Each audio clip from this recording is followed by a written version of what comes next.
of thought. Get ready.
Dark.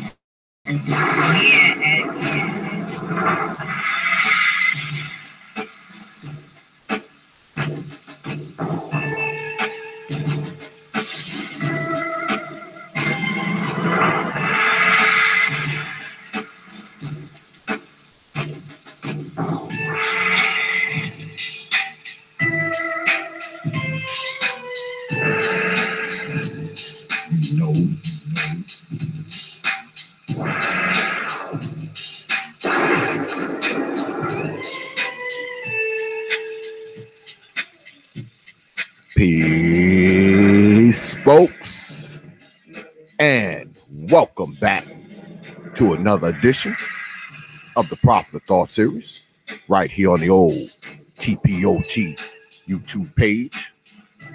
I'm your host, X, of course, but you knew that already. That's why you're here. And of course, this is DXL, Dark X Live. You know what it is. Tonight, got a good show for y'all tonight. Boy, I got a good show for y'all tonight. Tonight, me and my man, Q Butter, you know, one of the returning guests, one of my most favorite guests. Full disclosure, me and Q Butter actually know each other. We actually shoot the shit a lot by way of telephone. And also when I'm out in NYC, I always make sure I stop by Ziax Institute and, you know, kick the shit with my man. But tonight we're going to chop it up a little bit, and we're going to be discussing the consciousness confusion. Now, I've discussed this before on this platform. And what's up, everybody in the chat? Chart to the Will, WOTP. What's good, Malika? What's good? Yeah, so I've discussed this before. And the reason why I wanted to talk about this tonight is because Q had made a song, because you know Q Butter's also a musician as well. And I mean, he was airing out the conscious, so-called quote unquote conscious folks. And that's the name of the song, I do believe, is The Air Out, I do believe. And yeah, I mean, he it's a hit. Y'all need to go check it out. As a matter of fact, if you look right down here, okay, down in the old description box, right under this here title here, Dark Exodus Live with Q Butter, Consciousness Confusion. If you look down here in the description box, you will see Q's YouTube page, and you also will see the Zyx website. If you want to hit Q up, the links are down there. If you want to donate to the Institute, all you got to do is hit his site, and you can get up with Brother Q Butter, and he usually responds really, really quick if you hit him up. So go ahead and subscribe to my boy channel, and also get on down to his channel and listen to his newest video. I'm still kind of upset because he knew I was supposed to be in the next video. God damn it. See what it is, I haven't been to New York lately. If I had been to New York lately, I would have been up in that video, y'all. Y'all know I would have been up in there. But yeah, what I think I gotta do, I think I gotta record some footage and just send it to him, so X can make a cameo appearance up in there. You understand? Yeah, so anyway, tonight, like I said, we're gonna be talking to Brother Q. And I might have a special guest for y'all as well. A brother that, I'll be chopping it up with, behind the scenes. I got a lot of respect for this brother too. Hopefully he'll be able to make it. I ain't gonna tell y'all who it is, because y'all know I like surprising y'all, like hitting y'all to the head with a surprise. So hopefully he shows up too.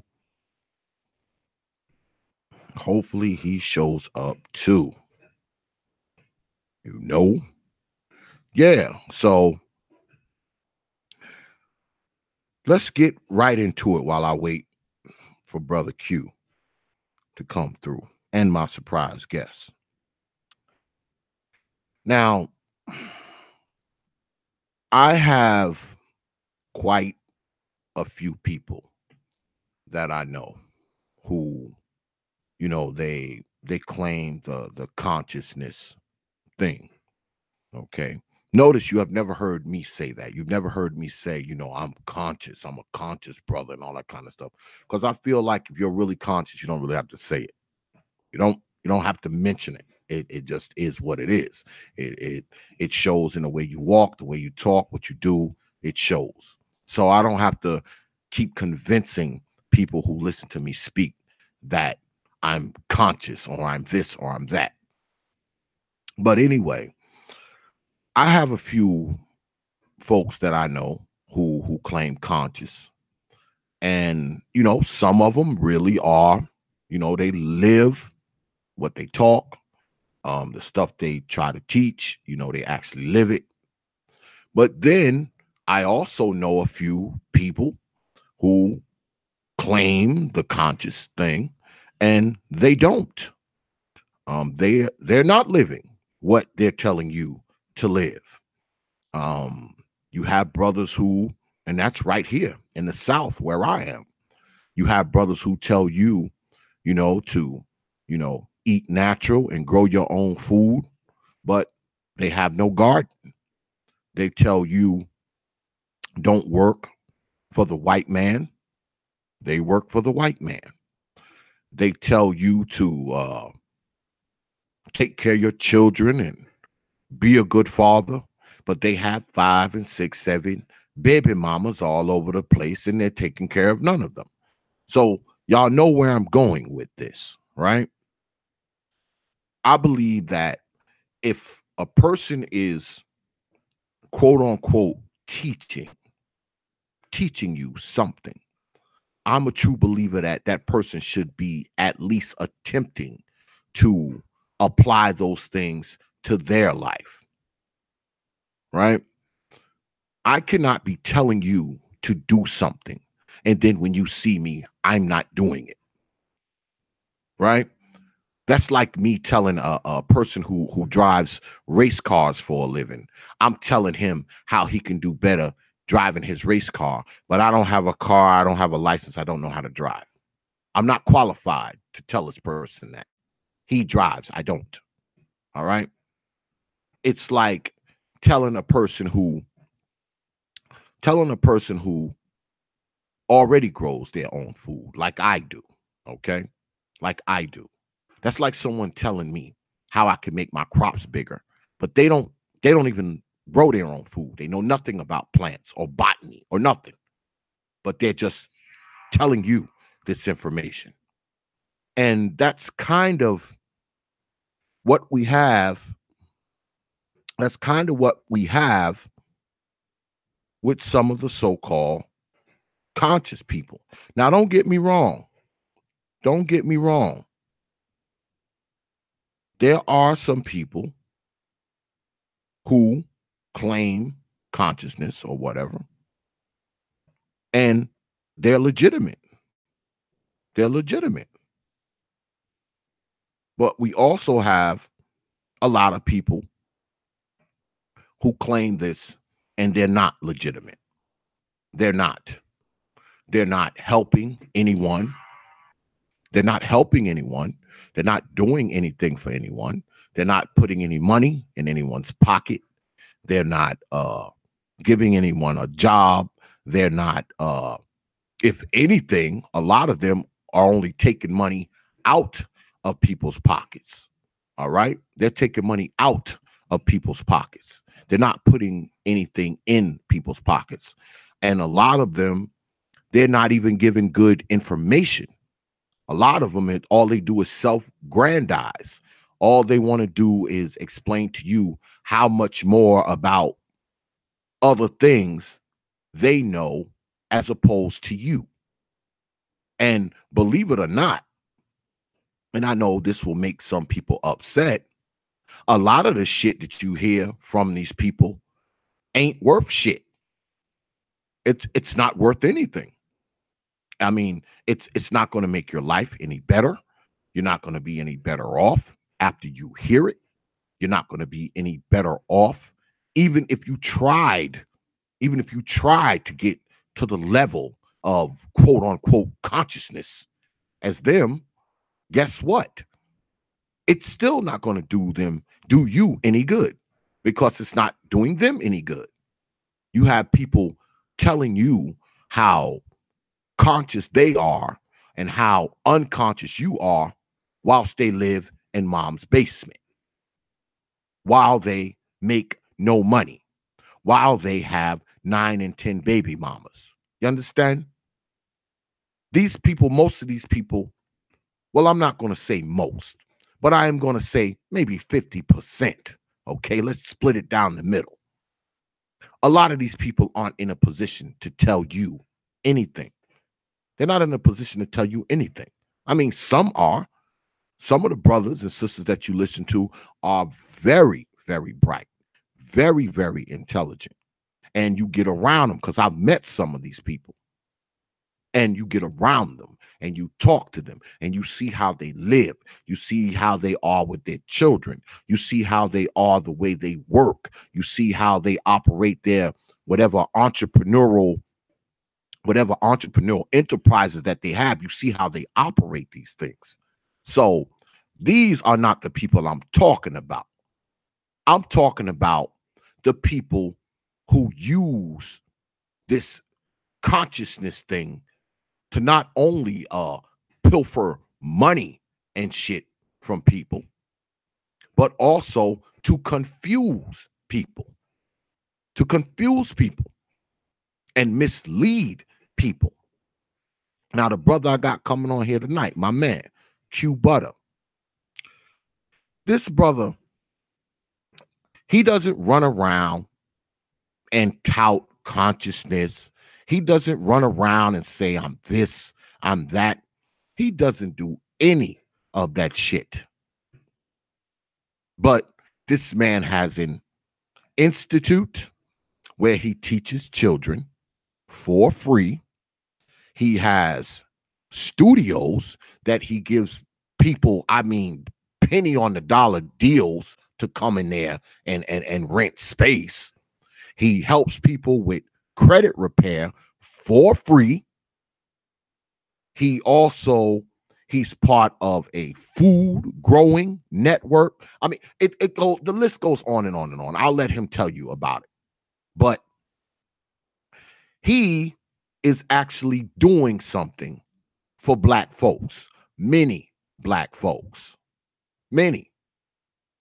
A lot of these people who you hear talk this stuff, they're not doing anything for anyone, man, except themselves, lining their pockets, getting freaking recognition. And those who are real, they know who they are, just like those who are freaking fraudulent know who they are. And these are the main people who will jump up and call you a freaking coon. Yeah, they'll call you a coon while they mislead and deceive and rob black folks.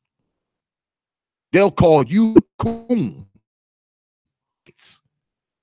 with their BS that does nothing for anyone. But you're the coon because, see, you talk about it.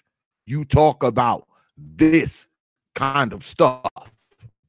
Or the sellout. Because, see, you don't fall for their nonsense. You don't fall for the confusion. What's good, Doc? I see you up there. You don't fall for this stuff. So, of course, you're a coon. Because, you know, with a lot of us as black folks, we throw that word coon around rather loosely, boy. We throw it around, boy. Coon and sellout. Boy, we throw that word around so loosely. And 9 times out of 10, when you hear that word, the translation is, you don't agree with me. Yeah, they don't agree with me. Me, it's not that often that you hear me even use that word. Okay? Because, see, I know where it comes from. I know what it means. And I know where Negroes got it from. I guess they've done it like they've done the word nigger. They feel like they've taken it and they've defanged it. They've defanged it. They've snatched the fangs out of it like a king cobra. You know how the guys, they have the snake and it look like, you know, they charming the snake while they playing the flute or the clarinet or whatever the hell that thing is. And the snake, he's dancing and doing all of that. The snakes don't have any teeth, man. They don't have any fangs. Of course he's not going to bite you. There's nothing to bite you with. So they think that they've defanged these words and turned it around, and now they use it to describe anybody that disagrees with them. Basically, in a nutshell. Now, I sit up here, right? And I talk to you folks. Those of you who are my loyal subscribers, y'all have been with me a long time. Y'all know what X is about. Y'all also know what X is not about. And one thing I make it my business not to do is to not tell you that you should do things that I have not done myself, something I don't plan to do, or something that I'm not doing presently. That's just a fact. Now, you hear people say all the time on these media things, whether it's YouTube, whether it's Facebook, Instagram, no matter what it is, Facebook, Instagram, YouTube, you always hear people talk about how this isn't real. Okay. All right. Social media stuff isn't real. Fine. If you believe that, don't get up here and claim to talk real stuff because it's not real, right? That's not real. So why would you get up here and purport yourself to be real, but You're saying that the platform isn't real. Then on the other hand, you have people who say this is real. Yeah, this is real. Facebook and YouTube and all this kind of stuff. It's real. Fine. If you believe that, why get up here and tell people BS? You can't have it both ways, man.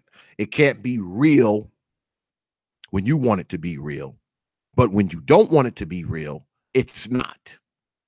And that's kind of how it goes, not just with people who claim consciousness. That's how it goes pretty much across the board, okay? With a lot of us.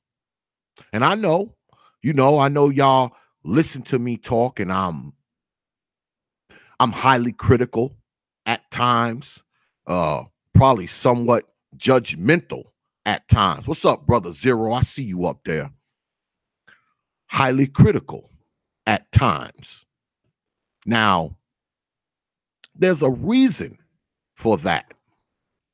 Because, see, I don't come up here, okay? I don't come up here to make you think like me. I don't come up here to make you think what you're doing is wrong. I don't come up here to make you think what you're doing is right. The only reason I come up here is, see, I want you to open your mind. Now, what that open your mind consists of, it's on you. It's not on me. Because, see, when I turn this computer off and y'all turn y'all computer off, y'all go to y'all lives. You go to your jobs, you go to your families, your wives, your husbands, your girlfriends, your children, whatever you have. Just like me, when I turn this shit, well, usually when I turn this shit off when I'm done with y'all, I carry my black ass to bed. But, but once the computer is off, that's it. That's it. You understand? So I can't get up here. I can't get up here and expect to change everybody. I can't get up here and expect y'all to be die hard following me like I'm some cult leader, because I don't want to open up a cult. I don't want to open up a church. I don't want to open up a bunch of bobbleheads who just sit there and say all day to the things I say. Absolutely not. I'm here to open up your minds. Now, I can only assist in that, to be honest. Yeah, it's the tagline of the show. We all know that. It's been that for years. But I can only assist. The rest is up to you. So, when it comes to people, hey, what's good, J-Shine? I see you down there, brother.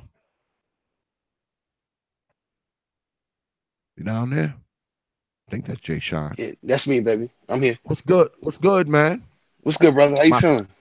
I'm good. My surprise guests have arrived, y'all. I know y'all all know J-Shine. He's been on this platform before. You know, I never tell him who coming, man. I just kind of throw it at him. What's good with you, brother? Been a while. Good, man. Been a while, man. Been a while. Brother been busy. You know, well, but I see you still. You still at it. Yeah, you know, man. I got to do it, man. You know. Plus, I just paid my internet bill. Goddamn it, last week. You try to get your money's worth. Might as well utilize it. You gotta get every penny's worth, huh? Every penny out of this damn internet. Because see, this is like the only time that I'm really on the internet, to be honest with you, especially now, because you know it's summertime. And you know, I got 2 shops now, brother J-Shine. Okay. And you know, I'm up, man. I'm up top of the morning, usually like 5:30, 5:45, and I go sun up to sun down. I mean, I start off at the top of the day and I don't quit till it get dark. So when I get back, I'm hustling back, you know, hustling from the shop to get up in here and do this. So, I mean, I don't really have a lot of time. That's probably why y'all haven't seen a lot of videos and stuff like that from me, because I just don't really have the time. I don't have the time. You know, I probably wouldn't do this if I couldn't just come in here and just, you know, turn it on and start talking. You know, if I had to sit down and actually make a video for 3-4 hours, shit, everybody be out of luck. But now that I got you on while we wait for Brother Q, he just texted me he's gonna be on in a few minutes. Okay. Give me your take on this whole consciousness confusion, if you will. I mean, if you think about it, we're supposed to be confused. I mean, it's supposed to be confusion because black people are confused. We're lost. We're a lost group of people right now. We're a lost tribe. You know? So I'm actually not surprised that a lot of things are not making sense right now. You know, it doesn't surprise me at all. You know, so when the cats come around here talking about who's a coon and this person's a coon, and look, I'm gonna say something really controversial. The default culture of black people was cooning. You know how they say in church you were born a sinner? You were born a coon. You know? You know what I'm saying? That's why the revolutionaries and the brothers who are, quote unquote, the leaders and the great ones of our time and the quote unquote militant ones, they stand out. Because most people are just, trying to get along. They're trying to get by in life. They're shucking and jiving and smiling and grinning and doing what they got to do to make it. You know what I mean? So our default culture is cooning.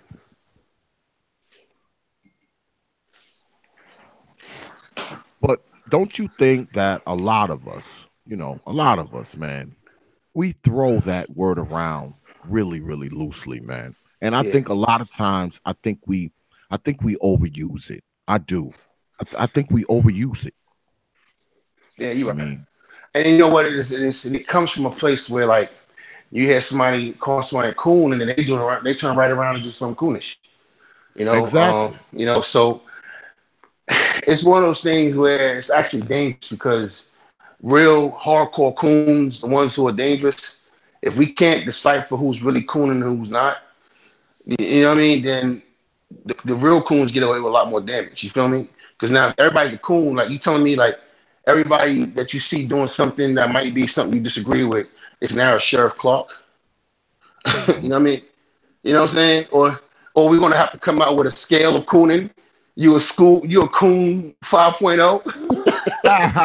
like how far is this gonna go? You know what I mean? So we do throw it around too much, man. And the truth of the matter is, it should be a selective thing. It should be when you see somebody doing, they have a body of work that shows that they're cooning. You know what I mean? Or they do something really, really dangerous. Like, they like a cop that, get caught on tape doing something crazy to a black person.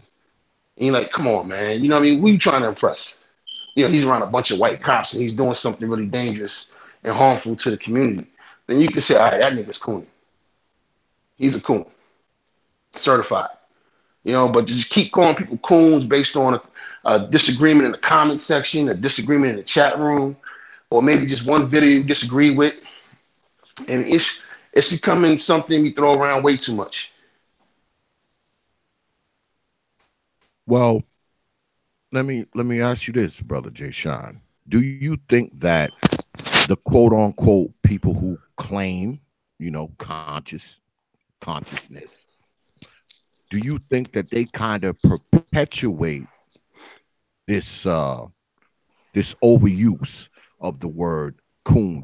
Do they perpetuate it because you sometimes you sit down, when you ain't got shit to do and there's nobody that you really watch doing anything on YouTube, so you find yourself scanning through stuff, right? And I've watched some of these brothers, and some of these sisters, the ones who claim conscious and all this kind of nonsense. And I think that a lot of them have perpetuated it because, see, in their mind, everybody's a coon who disagrees with them. So if you have a lot of people following them and picking up on their, ideology, if you will, they have a tendency to do that too. If you say one word that they disagree with, oh, you're a coon, you're cooning, I mean, I don't believe that. I've been called a coon. You know, Yeah, me too. because I I got gave called a a different, I'm the furthest thing from a coon, but yeah, I've been called a coon just because I gave a different perspective in the chat room one time. That's it. That's all it man. took. A disagreement. I got called a coon last night on my show because I was talking about how last night I had brother Black Male Talk on, a brother that that I'm really cool with. I had him on, and we were talking about the karma of the baby mama, and I was talking about the karma of the mama drama. I mean, excuse me. And we was talking about how these mothers mistreat these children that they didn't want. That's what we were talking about. And somebody came in my chat room was like, "Oh, X, why you cooning? How the hell am I cooning when I'm talking about how these mothers are mistreating these children?" Right. Because you disagree with that? That makes me a coon?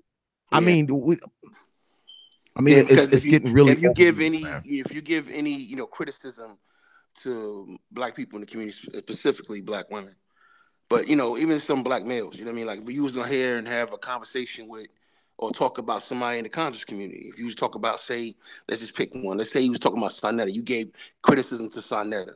There'd be somebody that come in the chat rooms, you cooning, you going against Sonetta. See, a lot of that shit got to do with groupieism, and then a lot of it has to also do with, what Zach, what you was talking about last night, that baby mama karma.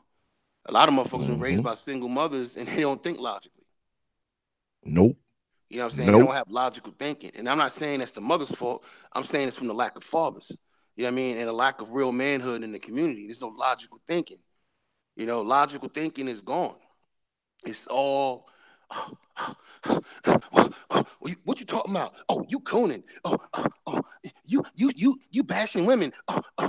You hate yourself. You know what I mean? It's just like you can't give criticism. They don't. You can't decipher what criticism is versus that somebody that's trying to be detrimental to their people. Like we can sit here and talk about a specific person that's to be on YouTube, and he probably still is. I don't watch him no more. What it Jerome? That's what Anger Man used to call him. Now he has a body of work that showed us that he's a coon. He really has a problem with his people. You know what I mean? It's clear that he has a problem with his people. He brings on white supremacists onto his show and rolls out the red carpet, and treats them like they're God. This is a certified coon. This is somebody who's lost. Somebody who's taking on the mindset of the other person. But if you think about it, it makes sense though, because remember I just said earlier, you're born a coon in America. You're born that way. You have to free yourself mentally from this bullshit that we've been put through for the last 400 years. There's no fucking way you're born into this, socialized by this country, going through its school, going through its watching its TV, going through its culture day in and day out, and you know what I mean. And you're not affected by your surroundings. You got parents that are having children who are not equipped to free their kids' minds. You're not giving them African-centered minds. You're not even giving them free thinking. You know what I mean? It's all about, the easy way out. What's the easy way? So say if a kid gets violated in school and, most parents don't want to deal with the work it takes to deal with that issue. So they just say, you know what, let's just let it go, and that's it. Instead of fighting the situation, teaching your children to not take bullshit, teaching them how to be free. And that's why people call it militant. I don't. I call it common sense. You don't let people treat you any kind of way. And the free people don't think that way. I knew a dude put a video up this week, and I know it went viral. I don't know if you've seen it. And there's a brother who was working at some plant, and the dude was working at some plant, and there was a bunch of Hispanics working there. And the plant, I guess, was ran by some white folk, and they tried to fire a couple of them for no reason. So they, like, all 100 of these motherfuckers left the plant, and the brother was recording it. But while he was recording it, he ended up getting fired too, which is ironic. He was cooning, you know what I mean? Oh, my mama, these niggas left the job. See, all that performing, that's cooning. That's just built into our culture. You know what I'm saying? These niggas left the job. Yeah, they all left the job, showing solidarity with each other, showing real power. So this video was very interesting to me because on one hand, it's showing you one thing, that we don't do as black people, and that's not built into us anymore. We don't have that in us anymore. We used to have that in us, where we can all get on the same page and say, you know what, nah, Jerome got a family, You know what I mean? Jermaine got a family. You know what I'm saying? Sam got a family. If you gonna fire them, you firing all of us, and they just walk out. We used to be Yeah. that way. We're not that way no more because we're not socialized that way. We're not being raised that way. You see what I'm saying? So you see what we've lost in what 50 years. These motherfuckers don't even speak English, and they on the same page no matter what. And then Mm-hmm. on the other side of it, I was ironic about it. You got a brother way off code. What he should have did is he should have recorded it just for information purposes. You know what I mean? Just kept his mouth shut. But nah, he's on it performing. Look at these niggas. Oh my God, they leaving. They packing up and leaving. And then they fire this nigga and no one's taking off of him. No one's leaving the job for his ass. Because it's not about you, brother. It's not about you being in the same class level. It's not you being in the same job and the same skill set. It's about we're Hispanics and you're black. Where's your Yep. where's your group? Where's your group that's going to ride for you? You see what I'm saying? So all this rugged individualism that's been socialized into us, where we taught to be on our own and not give a fuck about the next man, and I'm gonna get mine, and all this other bullshit. You know what I'm saying? We forget that wealth is a group phenomenon, and anything that's going to happen good for those Hispanics is going to happen as a group. Just like anything good and powerful happens for white people, happens for them as a group at every level, at the rich level to the poorest white man. They on code. We Mm-hmm. not. And that's why I say we are born and we like, like I said before, they say in the church, you born a sinner. I said we born coons. You gotta really free yourself from this bullshit. You Yeah. gotta, you gotta, you gotta think. You gotta develop critical thinking skills. You're not getting as a kid. You're not getting that. You're not getting knowledge as a kid, knowledge of self. You're not getting none of that. So you gotta really grow and what I'm saying, and like break free of this shit mentally. And if you think of every revolutionary, whether it was Malcolm X or Nat Turner, they were part of something. You know what I mean? Like, Malcolm X was a hustler, a street guy. He fell into what his society, his surroundings gave him. And he had to learn and break free of that and become something else. Nat Turner was a slave. And then he was, preaching the gospel. And he had to break free and then use that shit to make it into a revolutionary thing. You see what I'm saying? Everybody has to break free of this shit. Yep. And So some we of got a lot us, of motherfuckers running around, calling themselves conscious, calling themselves woke. They ain't broke free of shit. nope. Well, the guest of honor has arrived, brother Q Butter in the house. What's good, brother Q? What's good, family? What's good, family? What's going on? And we got brother J-Shine up here, brother J-Shine, brother Q Butter, two What's brothers up, that I Q? have immense respect for. Peace, Um, son. what's good, brother Q? It's been a while, man. Yo, I'm here. Yo, my fault. I'm in a session and stuff, so that's why it took so long. Um, yeah, the other engineer was in here, so I had to do the session in studio. But I'm Yeah, great, King. I know you stay busy, man. I know you stay busy. I know that. That's a But fact. That's a fact. well, tonight, we talking about the consciousness confusion. I was about to play your new video. I start to play that shit for everybody. But Oh, hey, go ahead. I ain't gonna stop you. I was about to play that shit. I just got done talking to Jay Shine about it, so I'm going to ask you about it too.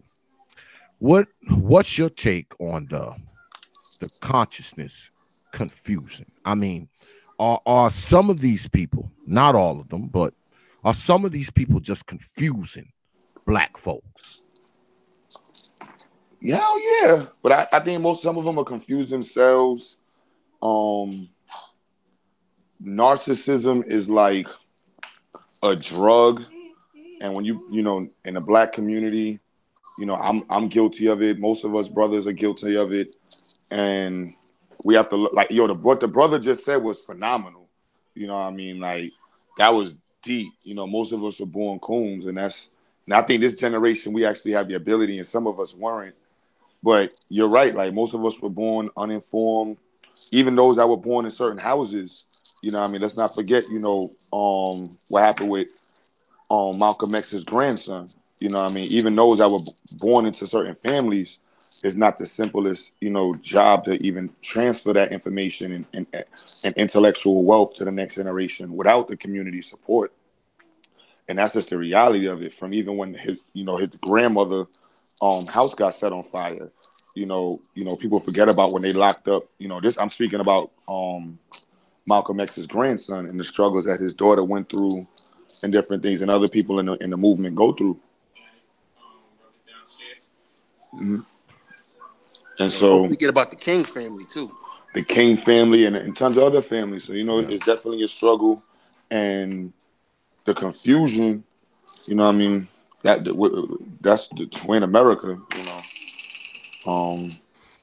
So that's just, it's going to be a lot of that. Well, do you brothers think that we've opened ourselves up to this kind of stuff? Have we opened ourselves up to, because of what's going on, what goes on in Black society? Have we opened ourselves up to being able to be confused by quote unquote consciousness or these people who they, because some of these things are like cult like, man. It's like cult like, and a lot of the shit that I hear is shit that isn't going to do me any good. Okay, it's just not. They're not showing me anything. They're not teaching me anything of any value. Now, maybe they're teaching other people things of value. Maybe they're teaching other people things that they can use. But I look at a lot of this stuff and I'm like, what the hell is this? I mean, it doesn't seem like a lot of these people, because I know a few brothers down here, okay? And about 50% of them are legitimate. I mean, they talk that real stuff. They live it. They apply it to their lives. They bring their kids up in it and all of that.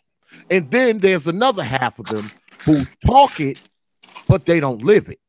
All they're thinking about is getting people's money in their pockets, misleading people with BS information. And that was like part of the reason why I wanted to do this. I mean, I saw your video and then it put me in the mind of some of the brothers that I know personally. And I mean, a lot of these people, quite frankly, to me, are just full of shit, man. A lot of them are full of shit. All right.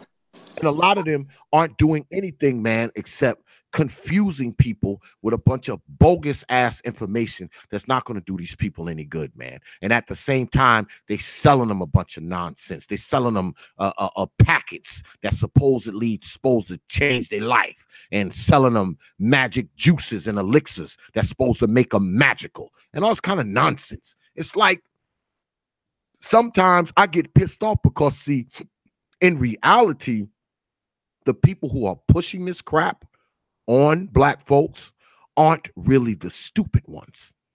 Some of the stupid ones are the ones who are buying this shit, who are falling for this shit. Because, see, these people, they know exactly what they're doing.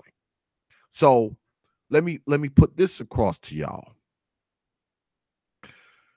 If we as a Black society have people amongst us who are faking it, I mean totally faking it. I don't mean just faking it till you can make it happen for real. I mean they're just going right out there faking it right off top. Have we created these people?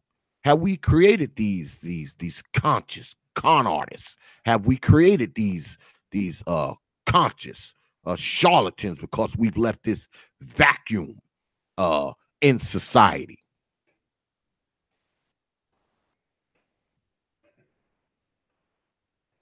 Anybody who want to answer can answer.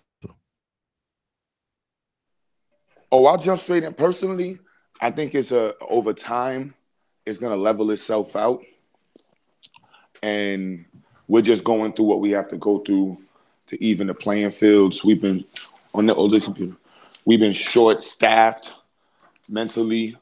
We've been undercut, underwritten. Our political leaders were underfunded, terrorized. Our schools are filled with books and all the other tools that's needed to make a coon, a successful coon.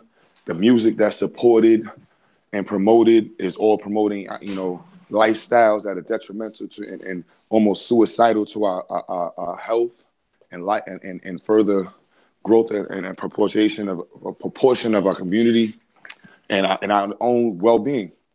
And it's what they promote. And so with them promoting this and shoving it down our throat, our leadership is gonna be all over the place.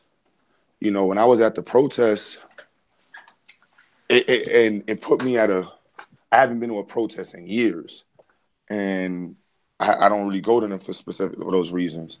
But this one, I was like, all right, I'm gonna go. I want to put my face out there. I'm involved in these type of things because I'm like, you know, sometimes people always argue on whether or not it's valid or even substantially doing anything. But we shut the store down. However, at the event and then even in the footage, hello. Oh, you talking about the nail salon? Yes, that's what you're talking about. Okay. Yeah, there was multiple.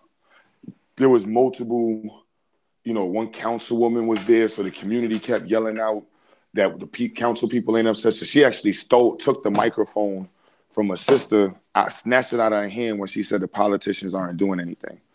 And, you know, that pissed me off because this sister is a direct supporter and been a supporter of not just what we were doing over there in Brooklyn, but many. Q. Who snatched the mic out of whose hand? I don't know what position she is. I don't know if she's an assembly or something in the assembly, but Richardson snatched the sister had the microphone and she yelled out, and these politicians ain't doing shit. And there was some profanity used before, but I'm like, I cursed my damn self and I told a parent, excuse me for cursing, but look, you have your kid at a rally, this is the energy they gotta see. This is what's gotta be. You know what I mean? Like, we're not here to hold hands and sing Kumbaya and say, please close the doors. Yeah, it's raw. Get the fuck out. We need you out right now. Fuck these crackers. That's what it is. And that's what they need to hear. And that's the energy they need to see. That's just what it is. And there was just so many variables to the people that wanted to be in, like, position of power, to speak, and who was being conscious. And, like, when the sister took the mic from her, I spunked off and I was like, yo, these politicians ain't shit. They out here, they ain't no real organizers. And one of the sisters, when I walked by, I didn't even hear her. When I watched the footage, she said, yes, she is. And it was funny to me because as soon as you go on this woman's Instagram, you scroll down 5-6 pictures, she's hugging up with a Chinese person. And not that you can't hug up with somebody from another ethnicity. I had to put myself in a position to say, look, you, like the brother said when I got on the line, we were brought up to be coons. So there are coon organizers, there's conscious organizers, there's Christian organizers. So the playing field is very muddy and ugly, and that's just what white people set up for us. If they would have, imagine if white people would have supported Marcus Garvey. Imagine if white people would have supported, you know what I mean? Just imagine, they're like, yo, we love what you're doing for black people. Here's a bunch of money. Go open up some schools. Here, we're going to print whatever book you want. Whatever you wanted to say in the book, we're going to. Imagine if they would have did that. We wouldn't be arguing over so much stuff. Imagine if they would have supported, you know, Elijah Muhammad, or they would have supported the Black Panther Party. No, they came out and they assassinated and tormented and took down some of the most important people in our history in these years in America.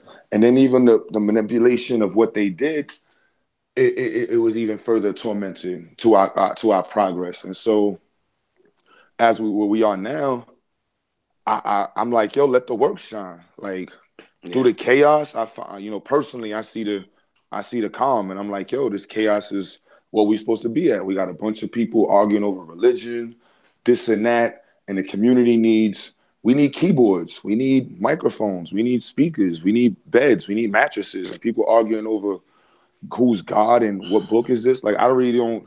So to me, it's just a playing field. Like, look, if you can make mattresses, beds, pillows, computers, televisions, you win, because most of the black people is focused. Q, you know what I say when I hear that shit, man? I tell you what, won't you ask your God to give you the strength to come out here and fight these crackers?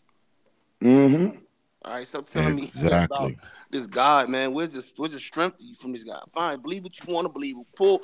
Why are you so scared of the enemy if you're so God fearing? That's my question.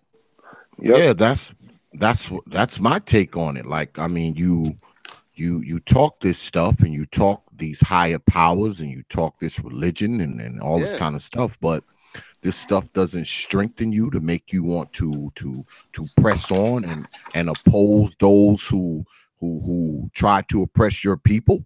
You don't get the strength for that. And far as so who was out? Who was that? That was Diane Richardson, right? Diane Richardson? Yep. Was that who it was? Yeah, Diane Richardson. Now, you know she's in the hot seat anyway because you know they want her to freaking resign. They want her to resign her post because she said a bunch of stuff about Jewish folks. So you know she's skating on thin ice anyway. They've been trying to get her to resign since April. So you know she's probably trying to win her way back into the system because they've been on her ass since like April because she said something disparaging about Jewish folks. So I'm not surprised she was out there doing absolutely nothing, saying absolutely nothing of any value. I'm not surprised. It's weird, and that's why I had to do my. Like I said, I haven't been in that field. I don't even choose to go when they have those type of events. Like I don't want to be part of that. Like typically, I would say I don't want to be part of the emotional response. I want to be part of the rational response. But we're actually forecasting issues in our community and doing progressive things ahead of time to make changes versus waiting for somebody to get their head shot off to be inspired. Like I understand it, but that's not my thing. You know what I mean? But I understand that now I'm moving a little different. I'm like, no, I got to show up to these spots. You know what I mean? Because people are looking at the people who show up at these events and listening to them. And I'm like, yo, these people I'm being aware. I'm aware that my song shows up at these spots. All these other people that got like buzzes show up at these spaces, stand in front of the camera, talk they spill, and then they get millions of views. And it's like, all right, they're using these things as platforms to say their stuff and build up their movement. And I'm like, and then the people that's doing the work don't get in the mix. And so when I saw that sister get the mic taken from her, and I'm like, hold on, this sister put in work. I'm like, nah, B, we gotta nah. We gotta keep the real with the real, and the real gotta organize amongst the real and the fake. Let the coons do what the coons do. And it's outwork the coons, outwork the pseudo people, outwork the weirdos, because they're not doing nothing. You know what I mean? Like, how much more proof do you need? Like, except for the Nation of Islam, and I love them, but I swear if there was more scientific base, the world would have been already taken over. And that's just to me the proof of religion. Like religion, it has its power used when you as a tool to organize and discipline people to certain extents. However, but bringing things to fruition on a scholastic modern level, it's going to hold you back. And information, like we can take what's good out of the Bible, out of all these religious books, put them in a whole new book and call this wisdom of 2018. Keep it moving. It's that simple. It's not really, you know what I mean? Like, where you confuse people when you got people thinking that 6,000 years ago, life started. I got into a debate not a debate with one of my students, but I was teaching them and it was like almost a debate because they were so convicted. But in reality, it was like, no, there was no such thing as humans being on Pangea. So any theory, any religious story that you want to, I don't care if you're a 5%er, the Wabian, no matter what you want to call it, humans were not on the planet when there was Pangea. So the whole story of calling Pangea, Asia, that's all cute to me. But at the end of the day, it's not a fact. Those are just it's not a fact at all.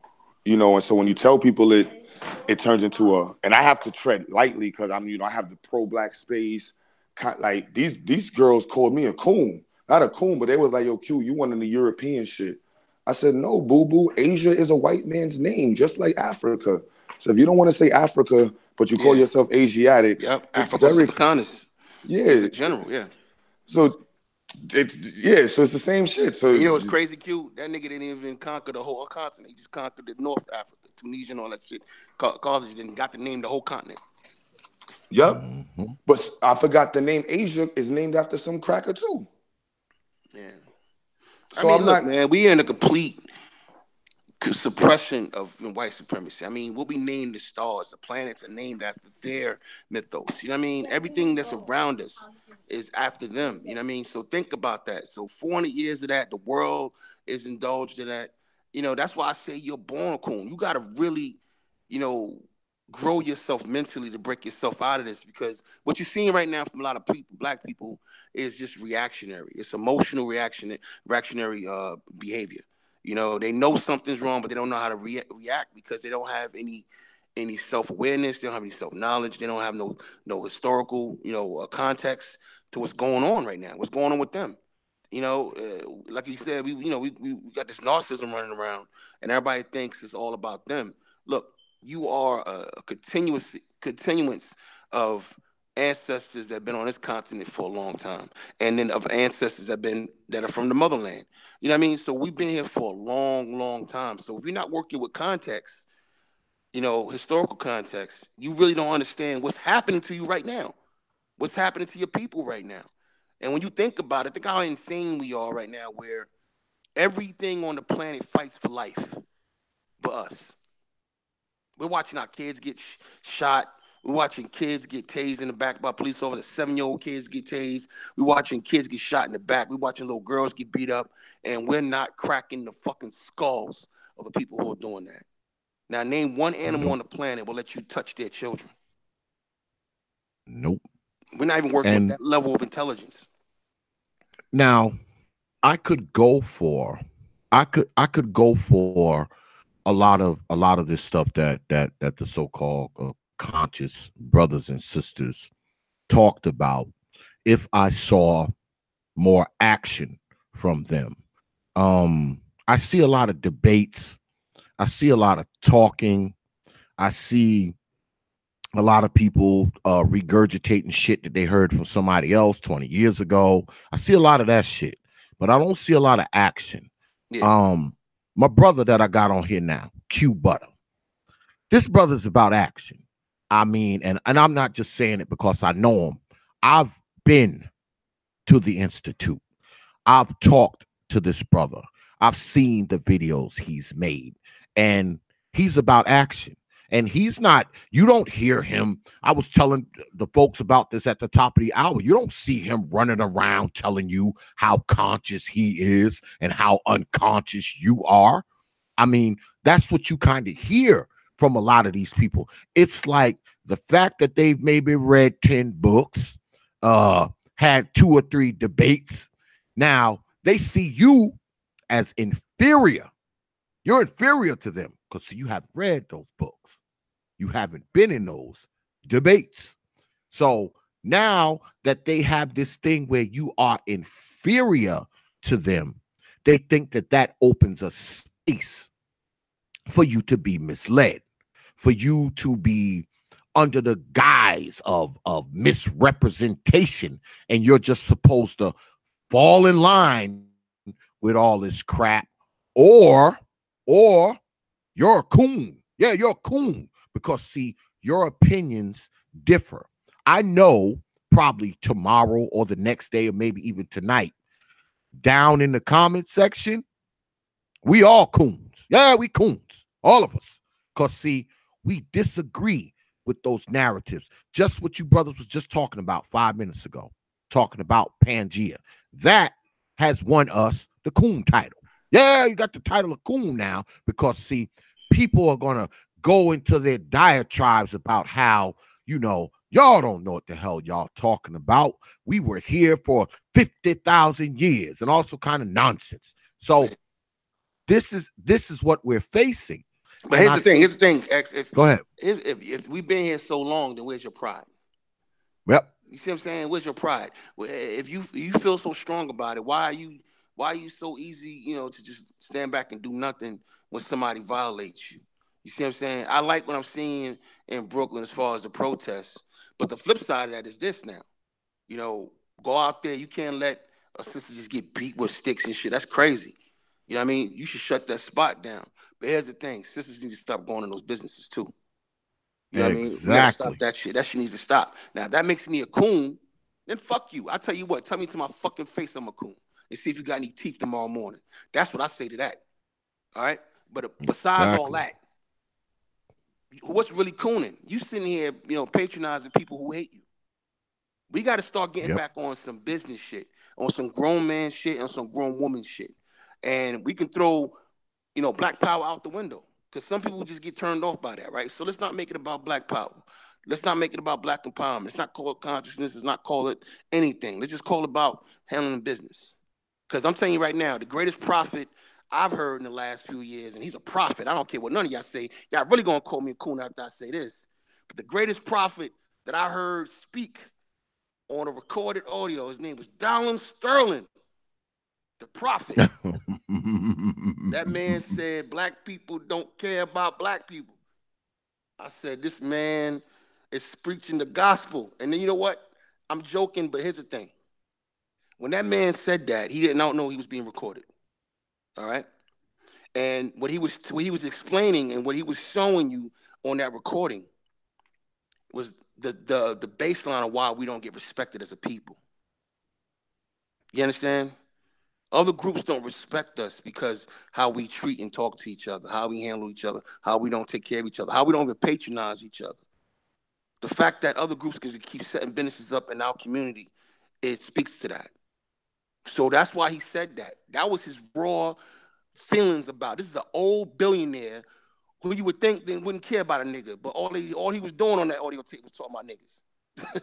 They can't stop talking about us. He gave you an insight to how they talk about us all the time. We are the main show. It's not even about white supremacy all the time. It's about being anti-black. And that's what you saw in the Asian nail shop. That's what you see in the Arab community. That's what you see in the Indian community. That's what you see in the Korean community. You see anti-blackness. But we'll take your dollar, though. We'll exploit you. We'll make our money off you. But get your fucking ass out my store, you black nigga. You know what I mean? And we keep patronizing that. That's insanity. It would appear that, you know, if we want to claim true consciousness, we would be conscious of that. I mean, we wouldn't continue to go to a place where, number one, they hate us, and number two, our people have been assaulted. I don't think anybody should go back into that damn salon anymore. And yo, just why would black people go back in there? And just for full disclosure, AQ, I'm from Brooklyn too. I'm from Bushwick, born and raised. You know, down in DC area now. But I grew up in the 80s and 90s. I'm not sure how old you are, brother. But that's when I grew up. And man, you know what I like to see? You know what I like to see? I like to see that spot shut down and then the black sister take over that spot. Open up her own nail shop. That's the kind of shit I like to see in Brooklyn. You know, because in New York, we still have the numbers to do shit like that. Quiet as kept. Black people are still 25% of the population in New York. But you know how you make a security system better? How? Somebody got to break in. Okay. Yep. So, you know, I'm it's balanced, man. Like, I'm cool with the hate. I'm cool with the war. I'm cool with the fuck shit. Because without the fuck shit, you won't have the opposite.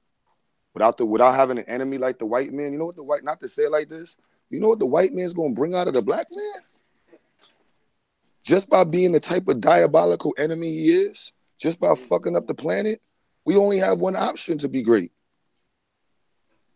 So he tried every single thing. Like I'm a little younger than y'all, so I don't really like doing not to say it like that, but I heard it a lot. So I try to connotate it. I try to connotate the same statement, but just a little bit more with a positive resound to it, just to motivate. You know, yes, they have, you know, forced religion down our throat. Yes, they have killed all of our leaders, and that's the reason why we have our shortcomings. But with these occurrences and situations that we have endured, we still are here. I'm still sitting in my building, black owned, my business. There's nothing but black people in here. There's a client. He's waiting. He's sitting there patiently waiting for me to finish this interview. There's another session I'm supposed to be here. Jakim just walked in. There's a black session in the room. Black kids there. My kids is upstairs in our black lab.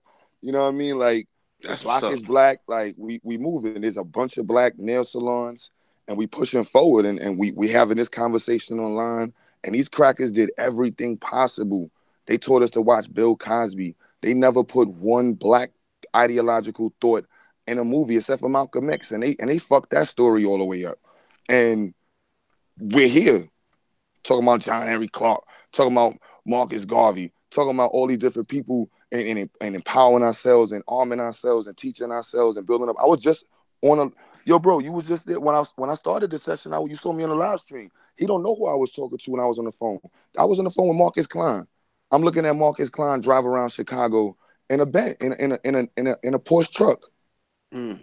You know what I'm saying? Like it ain't the same way before, bro. You know what I mean? We've made progress. It's just we got to take our progress in strides. And right now, that's like Marcus Klein's going on 200 kids. He just built another school in another state. You know what I mean? We're building up our space. It's we got to take our shortcomings and enjoy the wins with it. You know what I mean? Like the falls. I was just talking to a brother that was a dope boy for 20 years, and he was telling me, yo, Q, I fucked up. This was my third business I fucked up on, man. I lost 40,000 working on a juice bar. I'm like, bro, enjoy that shit. You're in a Beamer right now. You're in a big Beamer. You're not in a what's a big boy? The 850. He driving around in an 850 all white. I'm chromed out, worrying about 40,000 you lost. I'm like, bro, that's a different type of loss, bro. You don't even sell drugs no more. You ain't sold drugs into 15, 20 years. That's good right there. You know what I mean? With some different elements. I like to highlight these things and showcase that. You survived the 80s, bro. Like I was just telling somebody, I already fuck with older heads. Unless you putting in work or you come at me a certain way. But if you come at me talking this old black people ain't shit, we ain't doing nothing, you mad at everybody, and you just gonna fuck everybody else, I'm just focused on myself shit, I don't even need to hear you. You know what I mean? I know that's a lot of our brothers that's over like 45, 48, just angry at the world. And I understand y'all went through the 70s. Yeah, better niggas. Yeah. And these young brothers don't understand the 70s. They don't understand like there was no federalized workplace. You know what I mean? There was no policing laws. The police laws we used were put in effect in 83. In the 70s, police beat the shit out of black people on the regular, and there was no lawsuit. There was no federal law to pull up and go, "Oh, we're gonna use this to sue you." Oh, no, that wasn't until the 80s, and these brothers went through that, and then they went through the whole changing of the system throughout that period. So it's not I understand, and so I unless you come at me a certain way, I don't fuck you, but I understand. You know what I mean? So I look at it like we are right where we supposed to be at, and we pushing forward. Like I got a bunch of Arduino kits upstairs. You know what I mean? Hopefully by this time next year, we would have made our own 3D printer. Forget buying one. We would have made a 3D printer. You know what I mean? Like we pushing forward. You know what I mean? 5 years from now, progressively moving. We just won't be making our 3D printers. We'll be making the motors for the 3D printers. We'll be casting the iron. You got the metal shop. I can call you up to cast the iron for me. You know what I mean? We got to get into micro casting and get into refined casting. That's where the world is at now. We got the elements to do that. You know what I mean? Right. So, and we're doing it. You know what else we need to do? What else? And I try to tell my folks to do this all the time, man. We got to travel. You know what I mean? Facts. My sisters, thank God, and my daughter, she's 14. She about to be 15. She about to get a passport any day now. She back any day now. So we can roll out because I'm actually relocating to Europe in a few months. So, we're gonna be traveling. That's big. You know what I'm saying? We're gonna be traveling. So, travel. You gotta travel. I'm doing this really for her. It's a career thing too, but it's really for her. This job I'm taking. So, so she can see something different because, my daughter I've been blessed. My daughter's super woke. You know what I mean? Like, she be like, hey, I think this teacher on some nonsense. She be seeing it. You know what I mean? She be seeing what's going on with these folks. And I think the best thing I can do for her is, as a father, is not only protect her and teach her, but give her the opportunity to travel. So I see a lot of us, and I'm not trying to put down anybody black. I just see a lot of our folks wasting money on bullshit. We do. We waste a lot of money on bullshit. I say, fuck spending $100 on that. Once you get you a ticket, you know what I mean? Start small. Like I was a teenager, in my late teens. I used to get on the bus. I used to get on that Peter Pan, that Greyhound, and I used to go south. You know what I mean? With no money in my pocket. We just figure it out. When we get there, I was a live nigga like that. Listen, we going to Freaknik, we going to Bayou Classic, we going to Greek, you know what I mean? Young as shit. But just the motivation to move, you know what I mean, and do something different. Home is always going to be there, you know what I mean? Like I'm from New York, Q, you from New York. New York is always going to be New York, you know what I mean? It's not going anywhere. Always. So so travel, man. Get out, the nest and go see something different. And that's really what I try to push to young people now, man. Like, yo, just because I can't tell you how much that changes your mind Sometimes being locked into your block, no matter where you're from, whether you're from Chicago, whether you're from Little Rock, Arkansas, when you get locked into your block, I remember being there. I remember being in Brooklyn. I remember being on Canadian Street, and I couldn't see nothing outside of that. All I knew was this shit. Quarter water, you know what I'm saying? Wise chips, hoes, and the block. That's all I knew. Well, Right?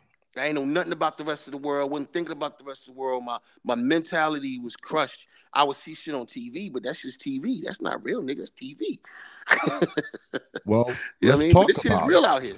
This stuff to Let's go talk. see. Let's talk about that, man. Let's talk about, because I believe this. I believe that those of us who have these mediums, even a medium like mine, it's small. We have these mediums. I think that we should be putting information out there that people can use. I think we should be telling people about the stuff we're talking about now. We should be talking about traveling. We should be talking about finances. We should be talking about saving money. We should be talking about belaying things you want for the things that you need. These are the things that I believe Black folks need to hear. I think oftentimes we have found ourselves caught up in these cycles. Like Brother Q was saying, you have a lot of brothers who are like our age, like in their 40s, and they're mad at the world. And I think that they're mad at the world because, see, they haven't seen Black society's greatness. Okay, either that or they have ignored it. See, I'm fortunate. I'm aligned with brothers like Q Butter. I'm aligned with brothers who are doing, things for Black society. You have a lot of these brothers who are angry as hell for whatever reason, and they talk this talk, right? And I'm not just going to say they talk it. You got some of the people who go for conscious, who talk this talk. But these people have not put money in anyone's pockets. These people have not been around brothers like you, J-Shine, or you, Q Butter.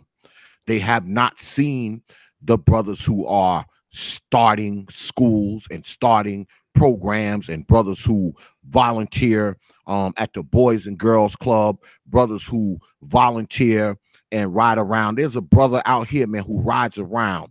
He has a farm, and he fills his F-250 up with vegetables, lettuce, and cabbage, and watermelons, and apples, and he just rides around, and he goes in the neighborhood, and he just gives it away. He just gives it away. He just gives it away. You don't ask for anything. Doesn't ask for anything. He fills that truck up, and he just gives that stuff away. There are people who are doing things. So when I hear somebody say Black folks aren't doing anything, that kind of takes me for a loop, because what that leads me to believe is that they either haven't been anywhere, or where they've been, they've ignored all the shit that's around them. And I think that's something we got to get away from. We got to get away from being so short-sighted. I think we have to oftentimes look. Now, don't get me wrong. I mean, there's a lot of shit going on in Black society that we can be rid of. Okay, there's a lot of shit that if we got rid of it today, we wouldn't miss it. All right, there's a lot of it.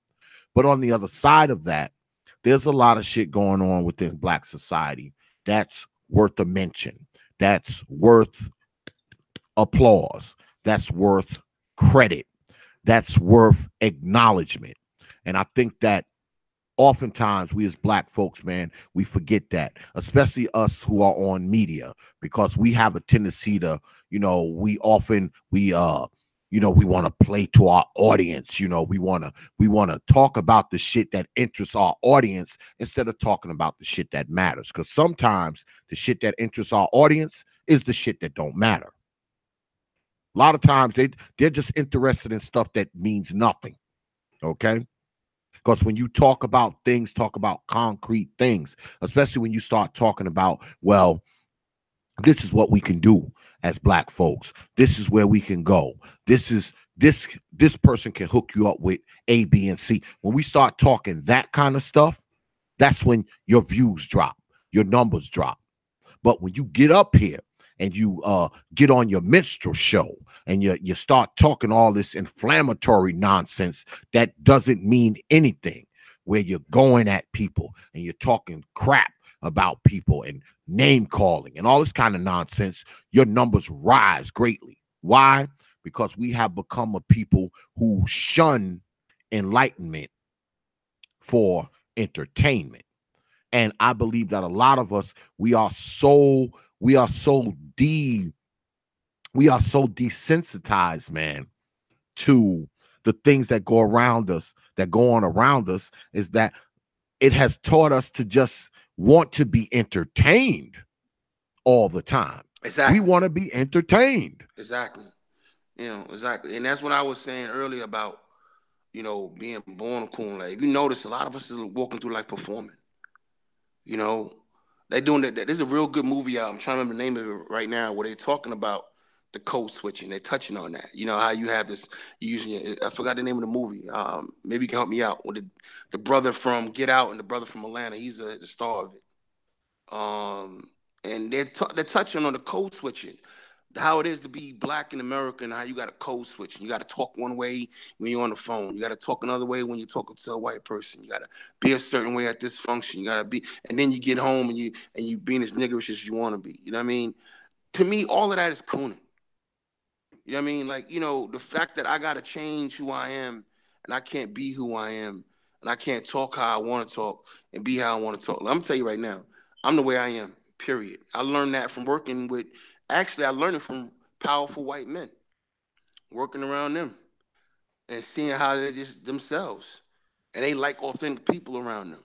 And watching them walking around with dip in their mouth and they got the little cowboy boots on. So if they got their cowboy boots on, why can't I walk in the building with my Timbs on? So I do it. You know what I mean? Give a fuck. You know? And then, at the same time though, I make sure I know my job though. I'm proficient at what I do. I'm excellent at what I'm doing. I am black excellence. So it's two-headed. So the only thing, that I provide is I'm excellent at what I do. But as far as code switching to the point where I'm not even who I am, I'm not really representing who I am and talking like I talk, I don't have to cuss, but I can still talk the way I want to talk. And I shouldn't change how I talk. I shouldn't change the fact that I'm from Brooklyn. You don't change the fact you from Boston. You don't change the fact you from fucking the country. So why we got a code switch and you don't?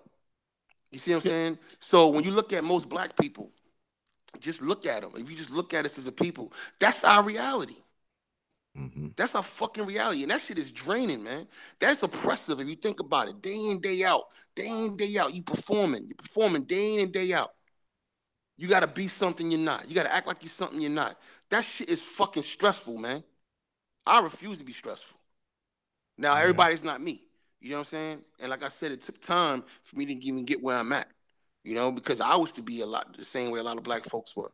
But it took enlightenment. It took brothers like Q Butter on the internet. You know what I mean? It took books. It took scholars. You know what I mean? Like, what I'm saying? Like Henry Clark. You know what I mean? It took a lot of different things to bring me to a point where I was like, you know what? I'm a man. I'm me. I'm good. And I have a people I got to represent. I have a bloodline I have to represent. And I'm going to go out here and do my thing as a free man. As free as I can be in the system of white supremacy. You feel me? Exactly.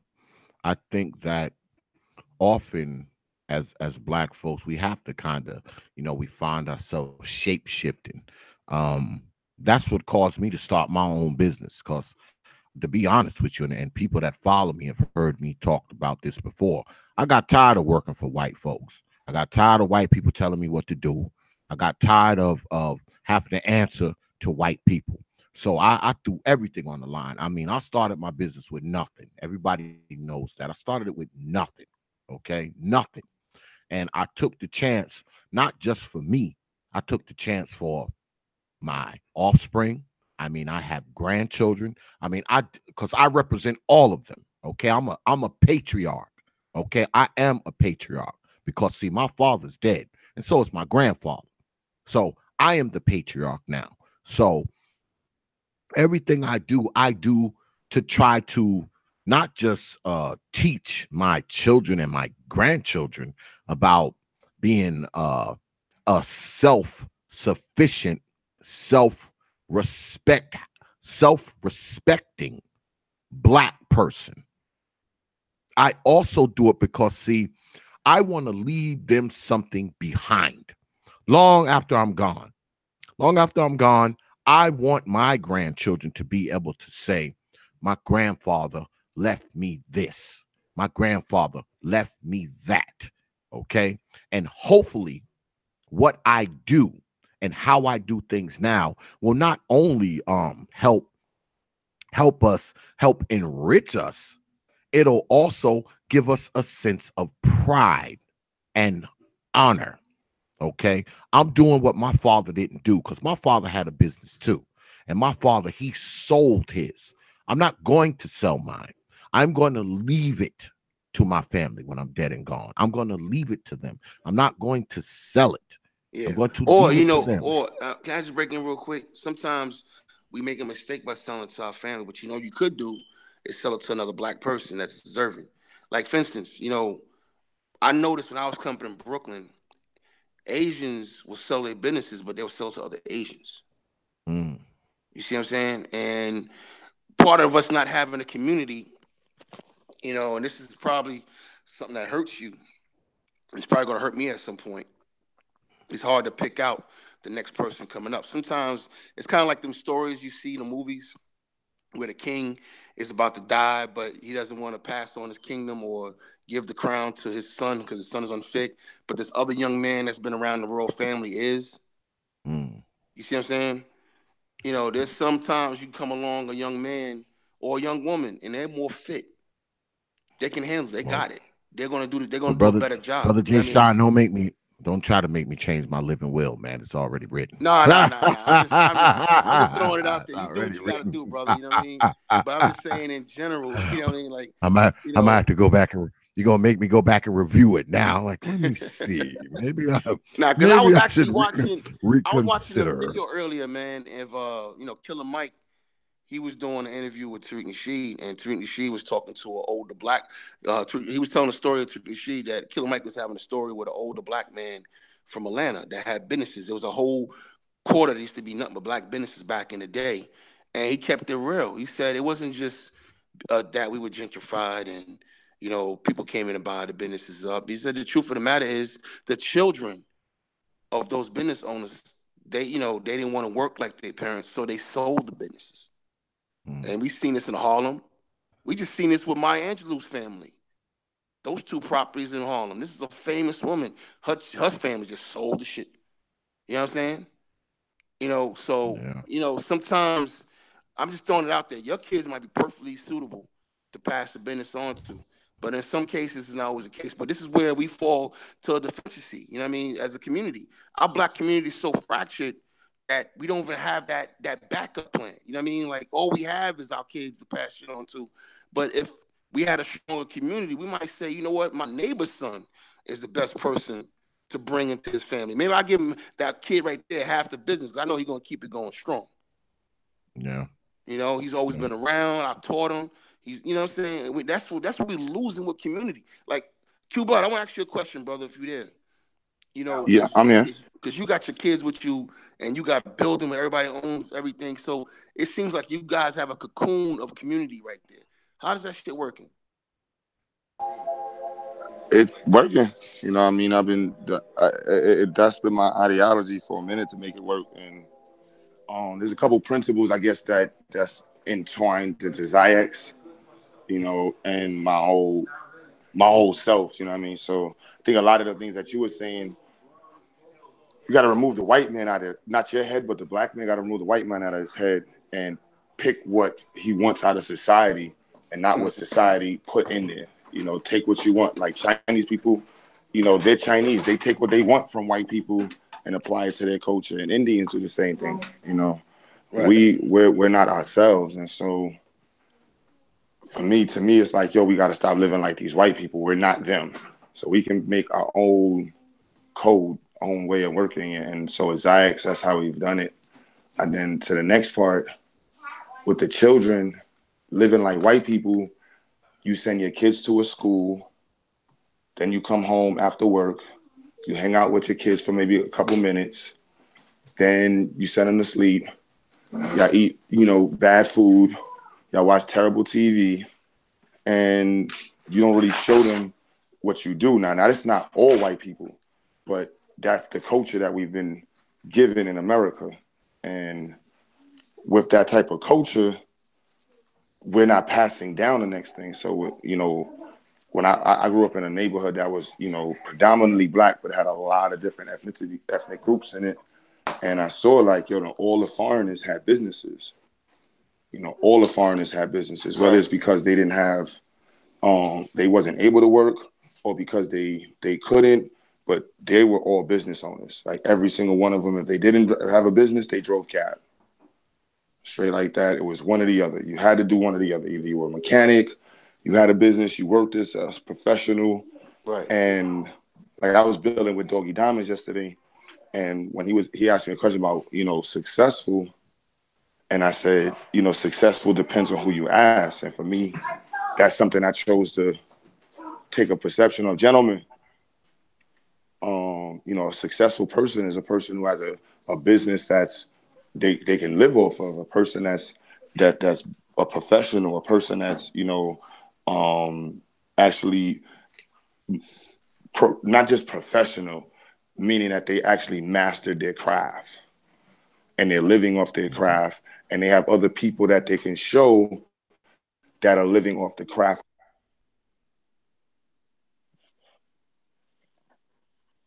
We lose him. Yeah, I think he Lost froze. Q. He might have dropped. It's the ghetto ghost of TPOT striking once again. The ghetto ghost of TPOT strike once again. Yo, you might want to email him. He might be talking still and don't know it. Let him know that he frozen. Yeah. Yeah, but he talking good though, man. Like it's a mixed bag with me, man. Like my daughter, she might not be fit for certain things, so I might have to take my money and create trust funds for her to make sure she's good and her kids are good. But yeah, if she can carry on the business, man, and not ruin my life's work, shit, she can have it. Yeah, that's the one fear I have, brother J-Shine, is that I leave it to my oldest son or my oldest daughter, and they take it and sell it. Yeah, they take it and sell it, or they just destroy it or ruin it, or let somebody take it from them, or because my name is on this business. Okay, my name. So that's one of my biggest fears. We gotta bring these kids up, man, in the culture of work. See, what Q was saying is some real shit, man. Like when you bring in children up, you gotta bring them up to work. You know what I mean? And you gotta put them in something, get their hands, involved, whether it's being a mechanic or doing hair, whatever the case might be. So, like right now, I live in Northern Virginia, and I can't find a sister to braid hair for shit because that's broken. Like sisters they don't have a culture of braiding hair no more. Because of the weaves and the wigs and the lace fronts and all that, it's broken that down. So when you play a numbers game, you got less and less sisters out here who can just braid your hair. You know what I mean? And remember AI came out. You know what I mean? Getting designs in your hair. That's sisters getting nasty with it because that's all they do.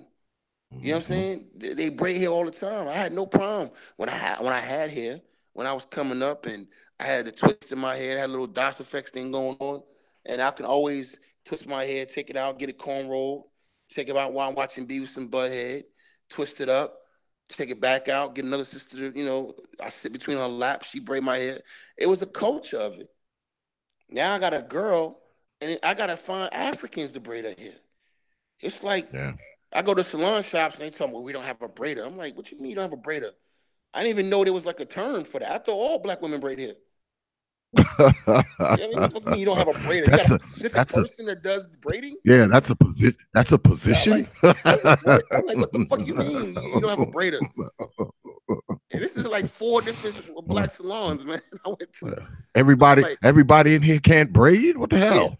And then I found one in Woodbridge, Virginia, right? And the sister was there. She was good, and she moved away with her boyfriend, so I lost her. She was doing my daughter's hair for a little bit, but she was the only braider. And every time I would call and make a point, well, I'll braid her. She's gonna be here Thursday and Friday. You gonna have to leave her a note. She'll call you back and let her know. You know, I'm like, this is crazy. They got one Yeah, braider in man. the shop. All those girls in there working, one braider. I'm like, there's something that has broken in the culture. You know what I mean? I'm just giving you one little example being funny. But our culture is not like, Q was saying, it's about narcissism now. It's about me, me, me. And already putting this energy into just talking at each other and looking a certain way and showing out. And there's no work getting done. There's not a culture of work. To the point Because where you got sisters getting beat up in nail shops by people who don't like. And this is not the first time this happened, okay? of course not, man. This is like time number 25 that I've seen. I mean, they was beating those sisters with sticks. Six. You know That's what I'm no saying? respect. That's no Yeah, they was respect. beating them with sticks, There will man. never I be a watched white them. woman like that. Hell no. No matter what she did, she could have Yeah. slapped one of them Asians and they wouldn't have done that. They So wouldn't they have got to done it, get man. They dealt with. just They wouldn't. got to get dealt with, no question. But I would love to see sisters stop going into these shops, man. I can't believe that black women, the sisterhood is so afraid that they're not even braiding each other's hairs no more. Because that's what girls used to do. They plait each other's hair. They're not braiding each other's hair anymore. That they're not even loving enough to each other to pamper each other. So you telling me that these sisters that do got nail shops got to compete with all these other Asian companies for real for your business, sister? That doesn't make any sense to me. That shows None the whatsoever. brokenness of our culture, of our people, and that's why I call Donald Sterling a prophet. Mhm. Because we have this, and I'm gonna get back to this consciousness confusion, because see, believe it or not, more people in black society go for quote unquote conscious than ever before. See, you let most black people tell it, all of them are conscious. They're all conscious, everybody. Oh no, But no, no! They're woke now. It's woke now. That's the new. yeah, they woke. That's right. Yeah, Yeah, they woke. it's So Black Power chic. yeah, now everybody's that now. Everybody's Ungawa Black Power. Everybody's woke. Yeah. So they so woke now that they don't know shit. Think about that. You would think that things were a little more productive, and black people were more you talk about your little girl's hair being braided. Now, before these so-called woke people came about and talked about how woke they were, you wouldn't have had no problem finding somebody to braid your little girl's hair. But see, now everybody's so woke. They so woke that they don't have time for learning stuff like that. They're too busy walking around, in their dashikis and a necklace with 55 medallions on it, and telling you about shit that doesn't mean nothing and isn't going to help you achieve or accomplish nothing. Because see, all you got to do is look at them, and they know all this shit, and you don't see that they've accomplished a goddamn thing. And they're the person teaching you all this stuff, Right. that's supposedly supposed to help you accomplish all these things.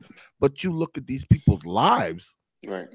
the shit that they claim to know, you don't see it impacting their lives. No. A lot of these people, man, they talk this shit, man, and you don't see them doing anything, man. No. You don't see them doing anything. They want to talk about Mayat and yeah, and Hotep this, but they living the same way. You know what I'm saying? You goddamn right. They still lying and cheating. They're not living Mayat.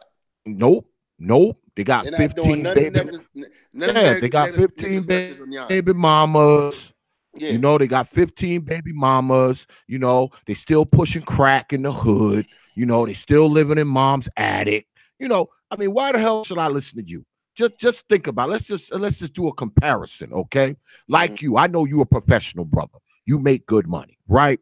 I'm a brother. I own 2 mechanic shops, okay? I own 2 of them.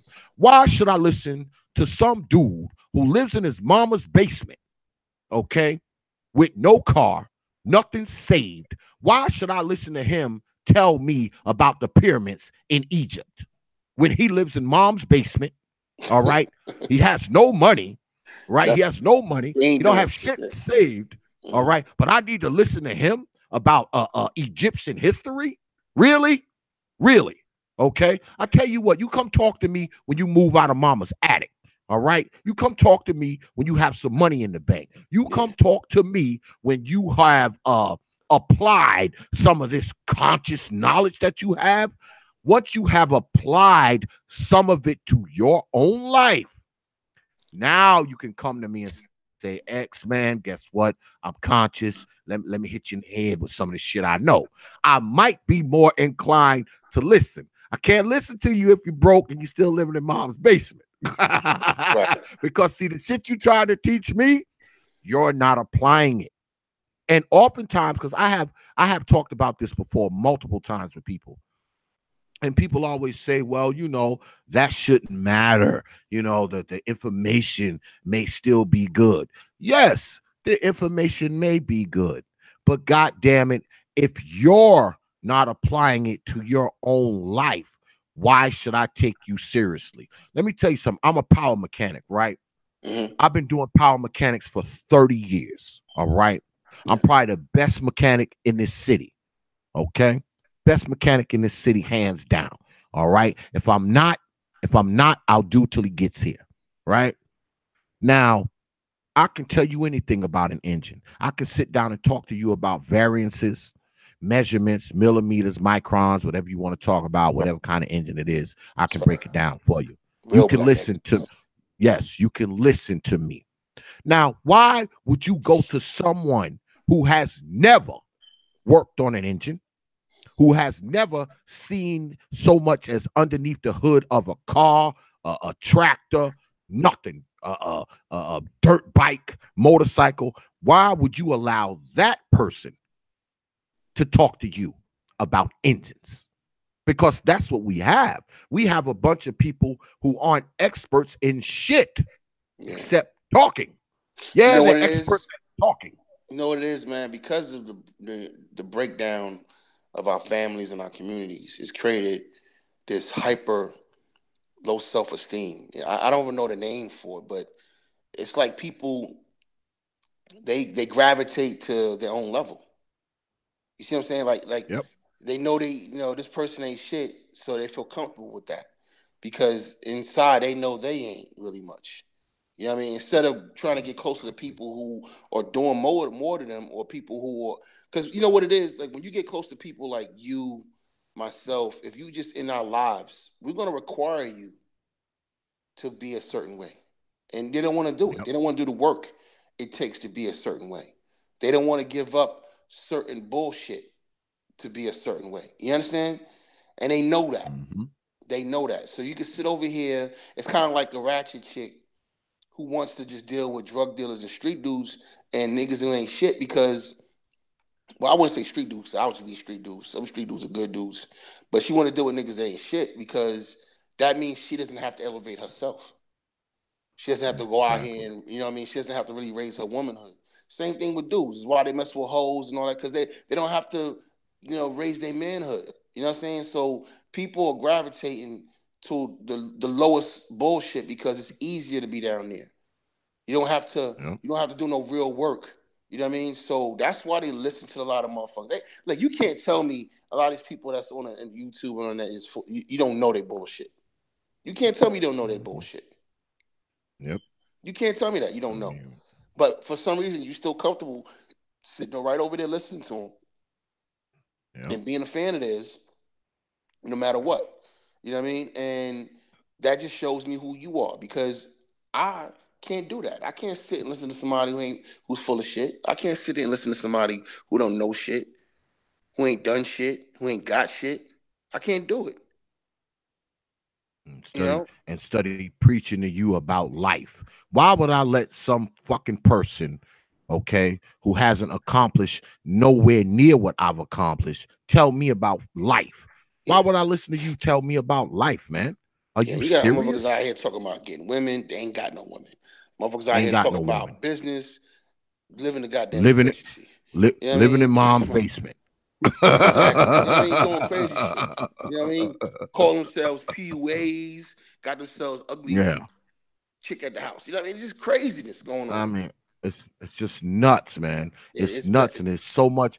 I'm kind of sick with media. I mean, I'm sick with this. I mean, literally sick with some of this shit. I mean, some of this shit, I'm just sick with it. That's why I'm glad I'm really, really busy. I'm not even tempted to be on this shit because I don't have the time to be on it, like yeah. talk about. Because some of this shit, man, I'm just totally sick with. I'm totally sick with. I fell back. Yeah, but I'm you not know, Q on Butter was YouTube right as about much. something we got to do. That's not. Q was right about one thing. We got to power through it. Yeah. You know what I mean? Yeah. Unfortunately, we got to power through it. There's going to have to be some media, some brothers and some sisters on the tube, on these platforms that's popular, just chugging along because at, at some point something's got to give. Yep. All right, something's got Yep. to give. All right, so and when these people wake up, or stop bullshitting, they got to have something to go to. You Damn right, know, man. or they're gonna be lost, man. And I know, and that's just an unfortunate thing. It's kind of like anything that's good. It takes time for it to build and build and build steam. The bullshit always catches on first. If you go to a lot of shit on YouTube that gets millions of views, it's literally ratchet dumb shit. Yep. Millions of views. Shit that You know what I mean? shit Motherfuckers that talking means some real shit. nothing. That shit'll get lucky to get 1,000 views. Yep. Shit that means nothing. Because like I was saying earlier, man, we just want to be entertained, but which is surprising to me because like I said before, we're all conscious. We're all woke. So if we're all woke and we're all conscious, why are we so goddamn easily entertained by BS? I mean, it's just nuts, man. And I don't know what happened to Q, but what I'm gonna do, y'all, I'm gonna go ahead and I'm gonna play y'all because I'm gonna take like a little 2-minute break, and I'm gonna play y'all Q's song, the Air Out. So we're gonna take a little 2-minute break, and I'm gonna entertain y'all with some of Q Butter's music. It's only like I think it's like 3-4 minutes long. So we'll be back in a second. You listening to the Proper Thought series, TPOT Media. DXL, Dark X Live. We had Q Butter on the line. I think we lost him. Maybe his phone went dead or something. And we got Brother J-Shine. So just sit back and listen to this here song, and we'll be back in about 4 minutes.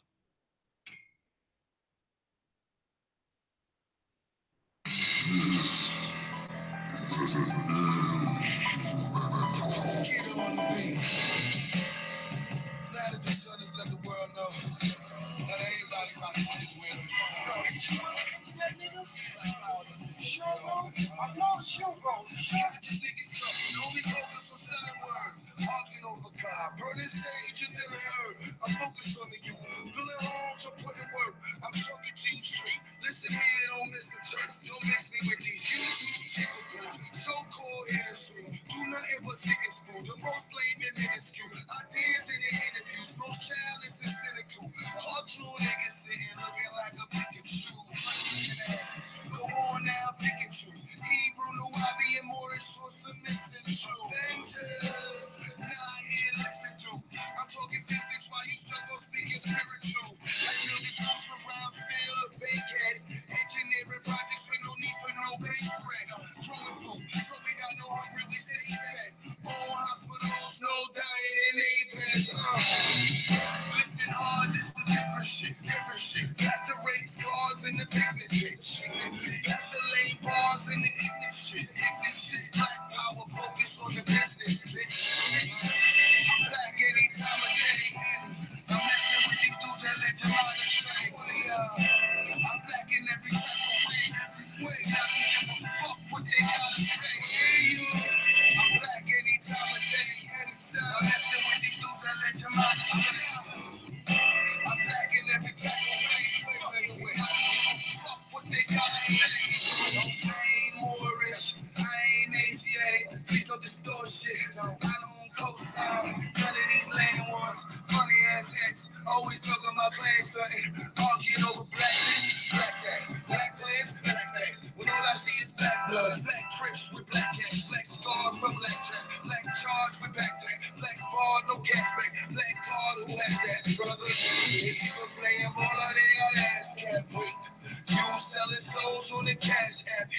You pimping man the rose crystals in the sage. You still in religion, homie. You still inside the cage. You see the bullshit. Came and show the fullest. Fools follow movie flicks. Most front, but truly fake. Low fish on some holy shit. Stop beef, call it bonus. Big toe sweet, so you know he bitch. What street? Who he rolling with? When I speak, there's the link. Just the call for action. These dudes is sweet, straight weak. Better off with action. I learned the game and it's lame. I'm better off with rap. I send them flames, straight pain, and it's all with captions. Capitalize straight truth when I speak, dog. If it ain't my black, we won't speak, y'all. Speak, I live in proof of what I speak of. Pushing straight black through the speakers. I'm black any time of day. I'm messing with these dudes that let your mind astray. I'm black in every type of way. And I don't give a fuck what they gotta say. I'm black any time of day. I'm messing with these dudes that let your mind astray. I'm black in every type of way. And I don't give a fuck what they gotta say.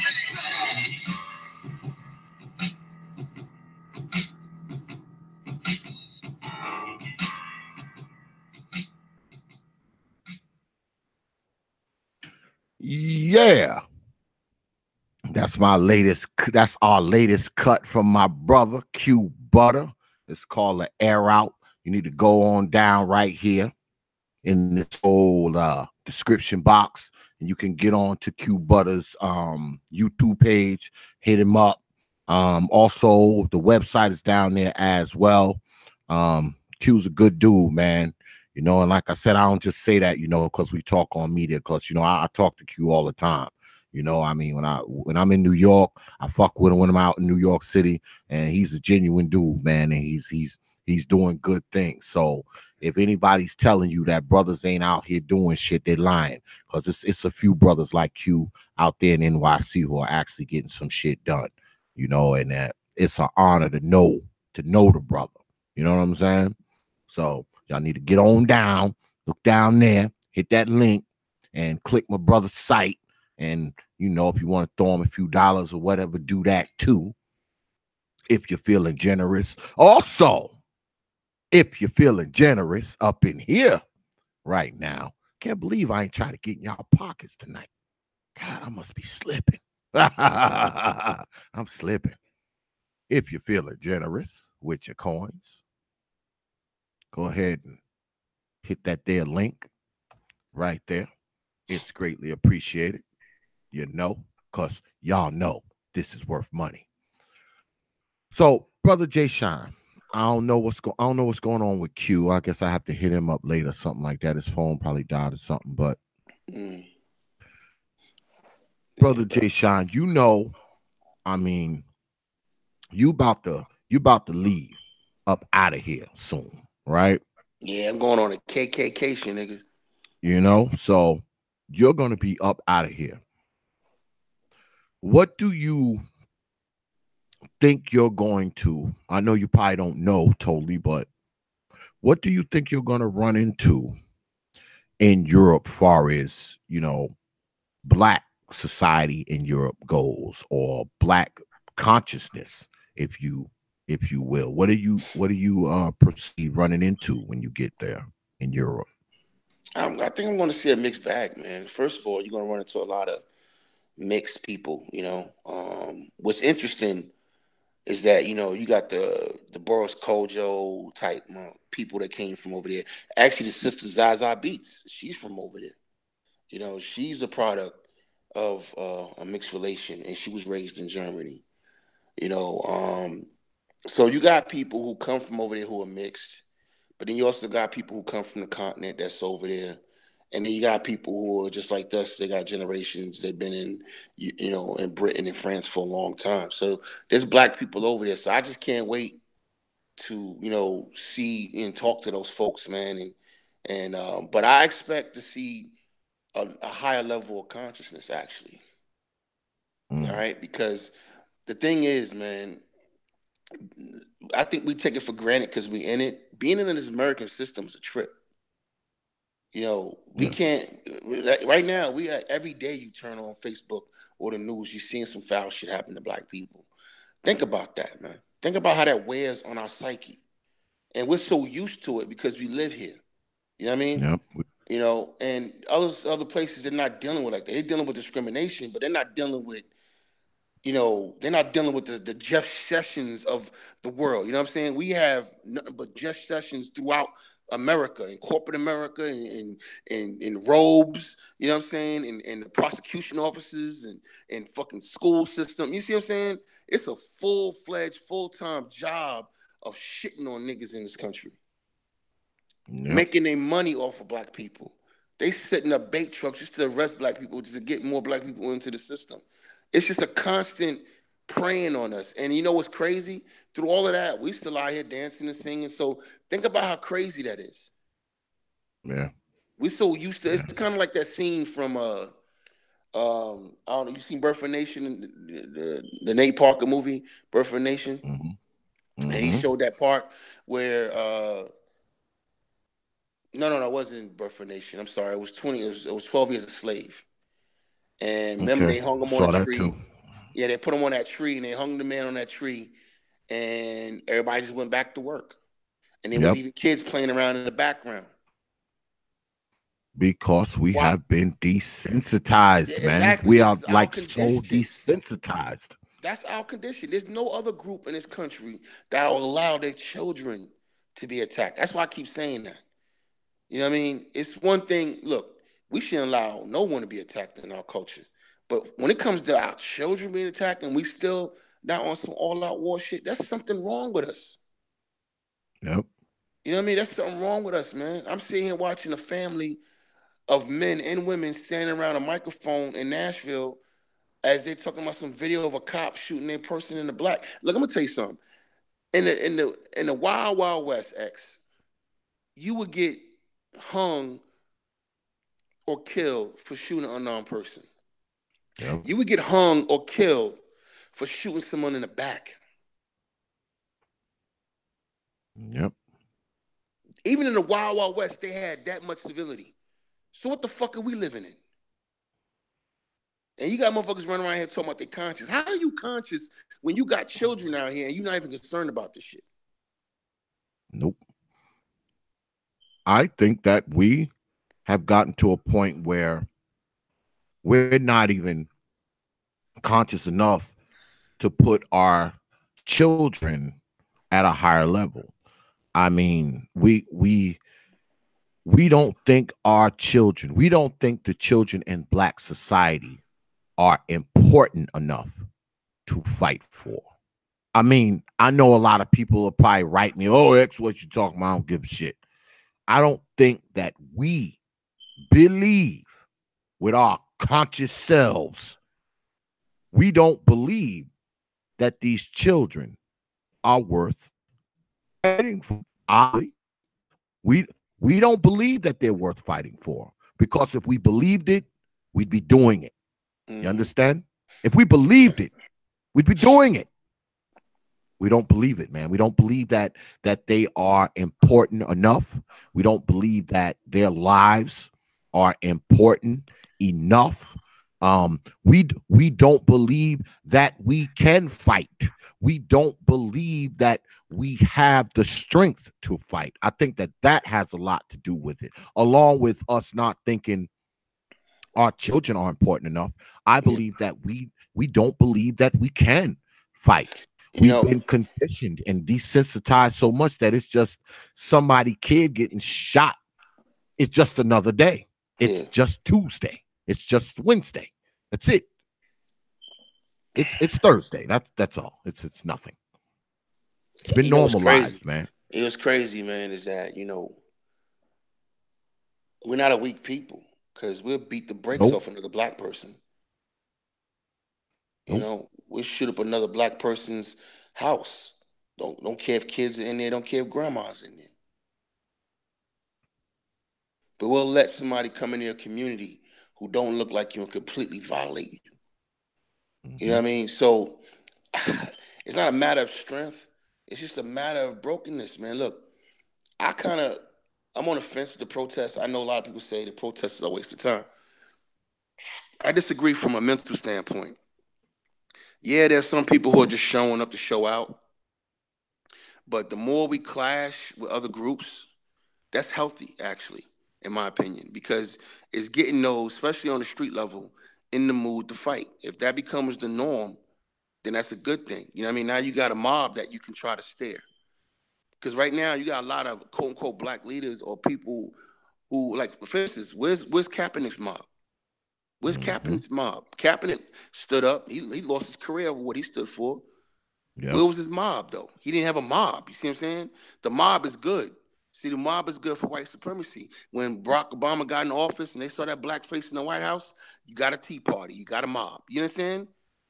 Yep. All of a sudden, you had protests all over the country, even though he wasn't the one that fucking destroyed the economy. It was Bush, but they didn't Mm-hmm. care. Now all of a sudden, there's a Tea Party, and now they care about the deficit. The Yeah. mob is here now. Yeah. You see what I'm saying? The clubs, the pitchforks are out now. You know, whenever they see any loss of power, any gains from another group, again, it's anti-blackness.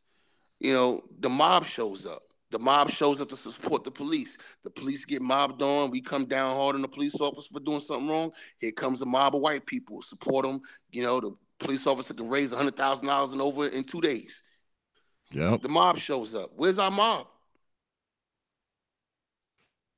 A kid gets I shot in the don't back. think Where's the mob? You know, so I when I don't see a think sister that get beat with broomsticks and they showing yeah. up in Brooklyn, I'm like, you know, I really don't care about I know it's not going to be clean. I know it's not going to be organized, but at least motherfuckers is getting out their house and doing something. At least they getting out the house and showing up. That's a start. Yeah. Yeah. Show, at least show, because see, I'm all for, because I'm like you, I'm kind of on the fence with protests. I think that I think certain things can be protested and certain things just need not to be.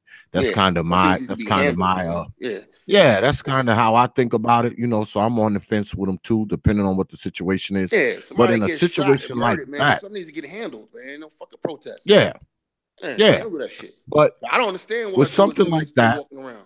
I don't get that shit. oh man, I don't don't understand even that at get me all. started on him. I don't Man, get understand me how he's started on walking him. around this motherfucker. I don't get it. He's still walking around because no one feels that Trayvon Martin was important enough to fight for.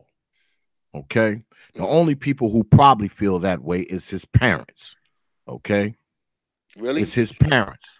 I mean, I'm not trying to be disrespectful. I'm just saying, really.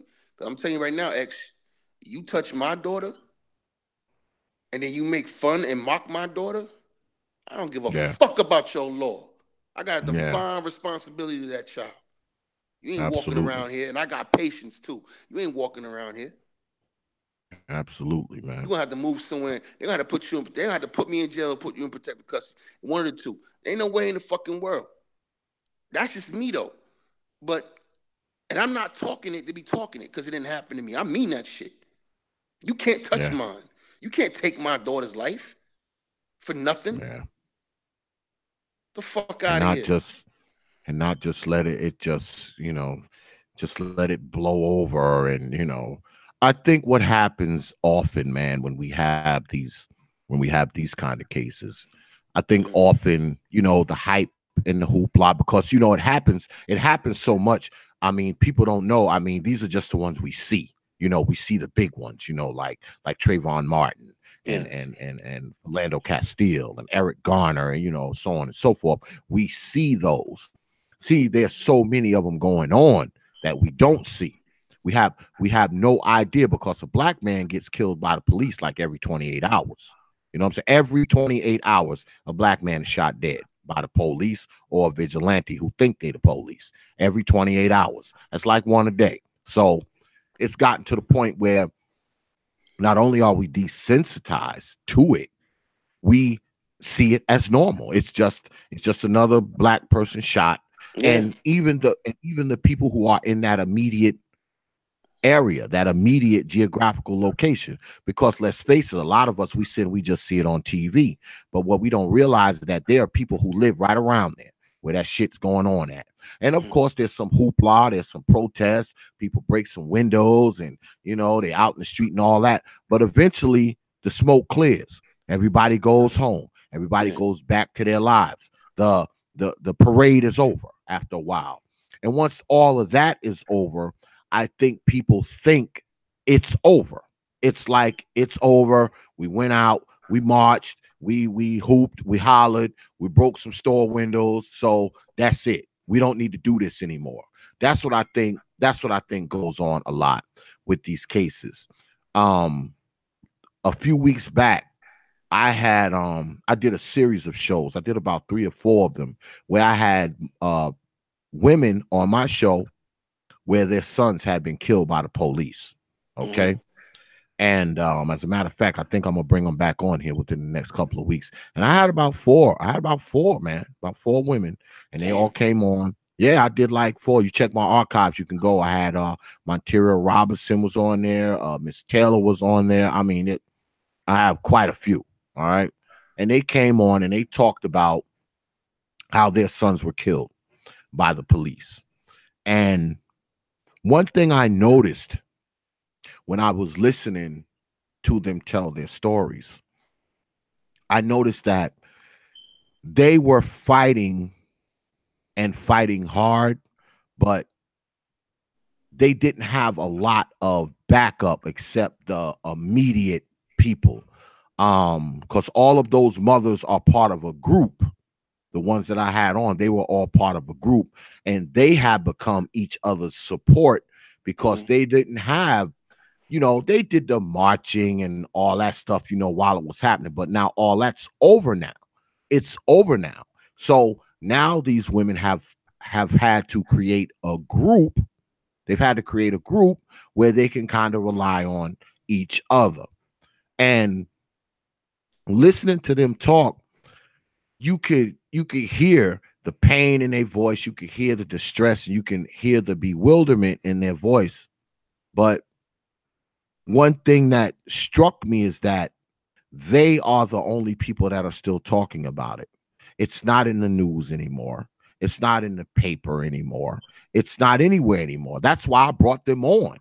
I brought them on because their stories aren't being heard anymore. There's no one marching anymore. The news stations are not there anymore.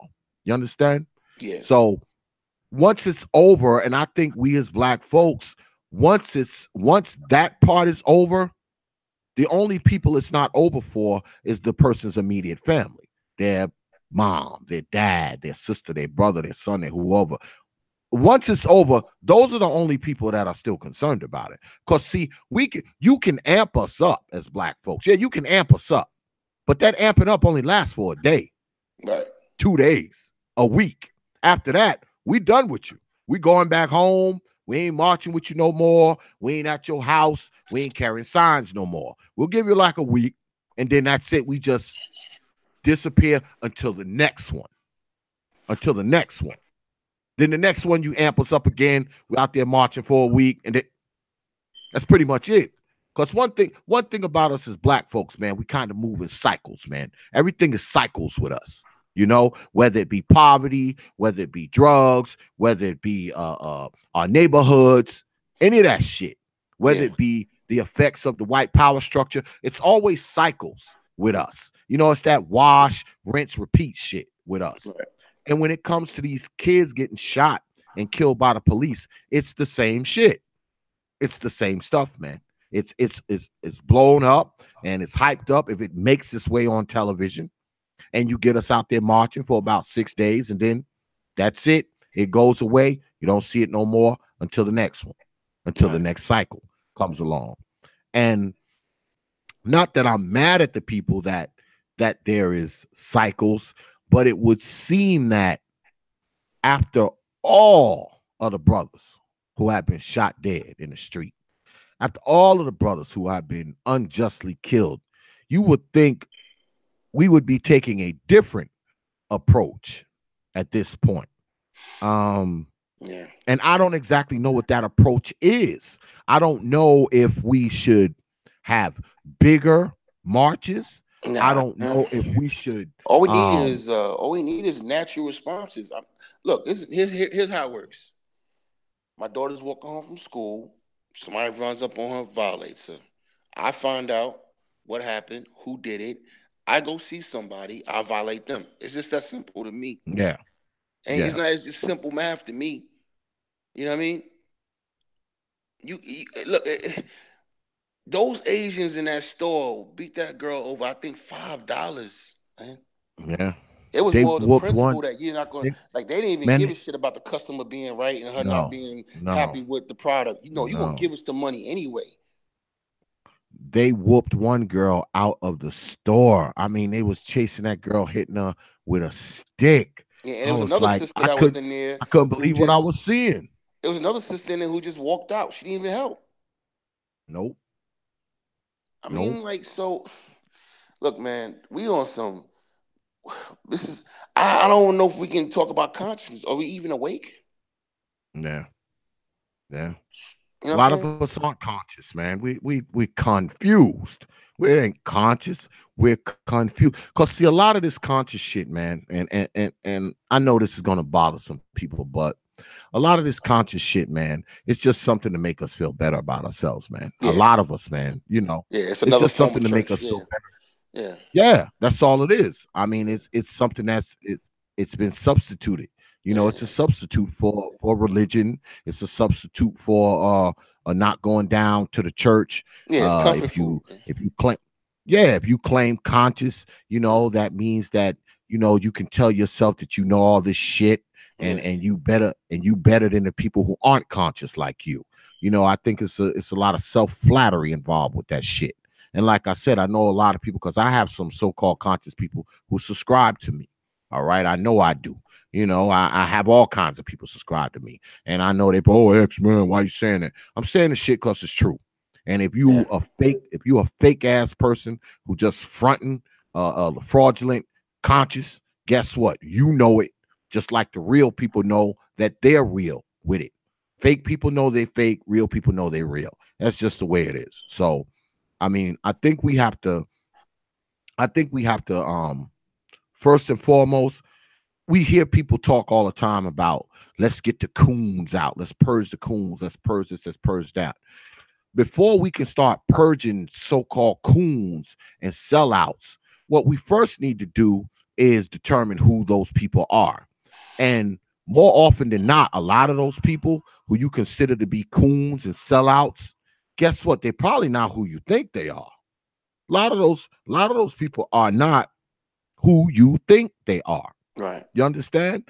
I mean, a lot of these people walking around here with these dashikis and a neck full of medallions and shit like that. Some of these people are some of the biggest coons around. Yeah. Because all they do is fuck over black people. Okay? They fuck over black people more than white people do.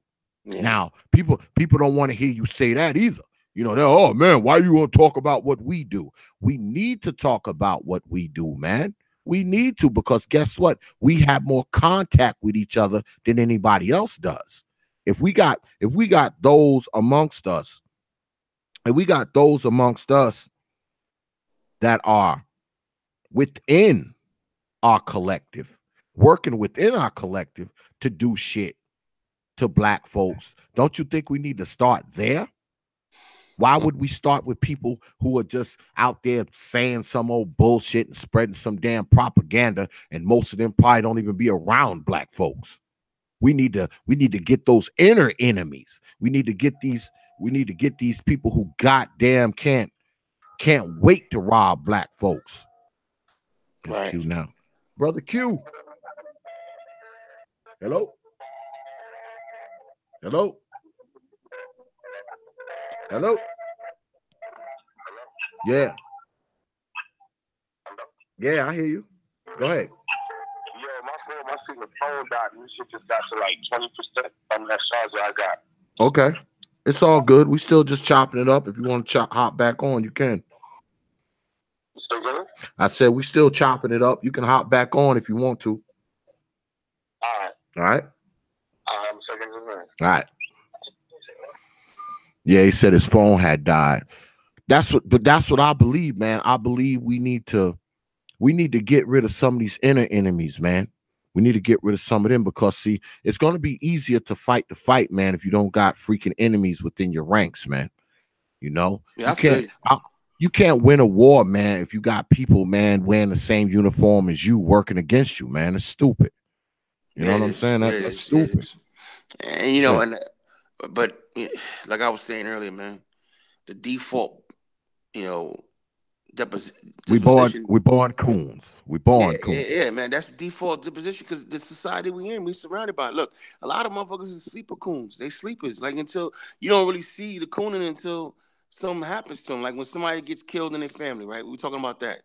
And then their family Mm-hmm. come out to the microphone. They're like, everybody don't do nothing. Let the police do their job. Let the justice take his like, man, get your bullshit ass Uh, out of here.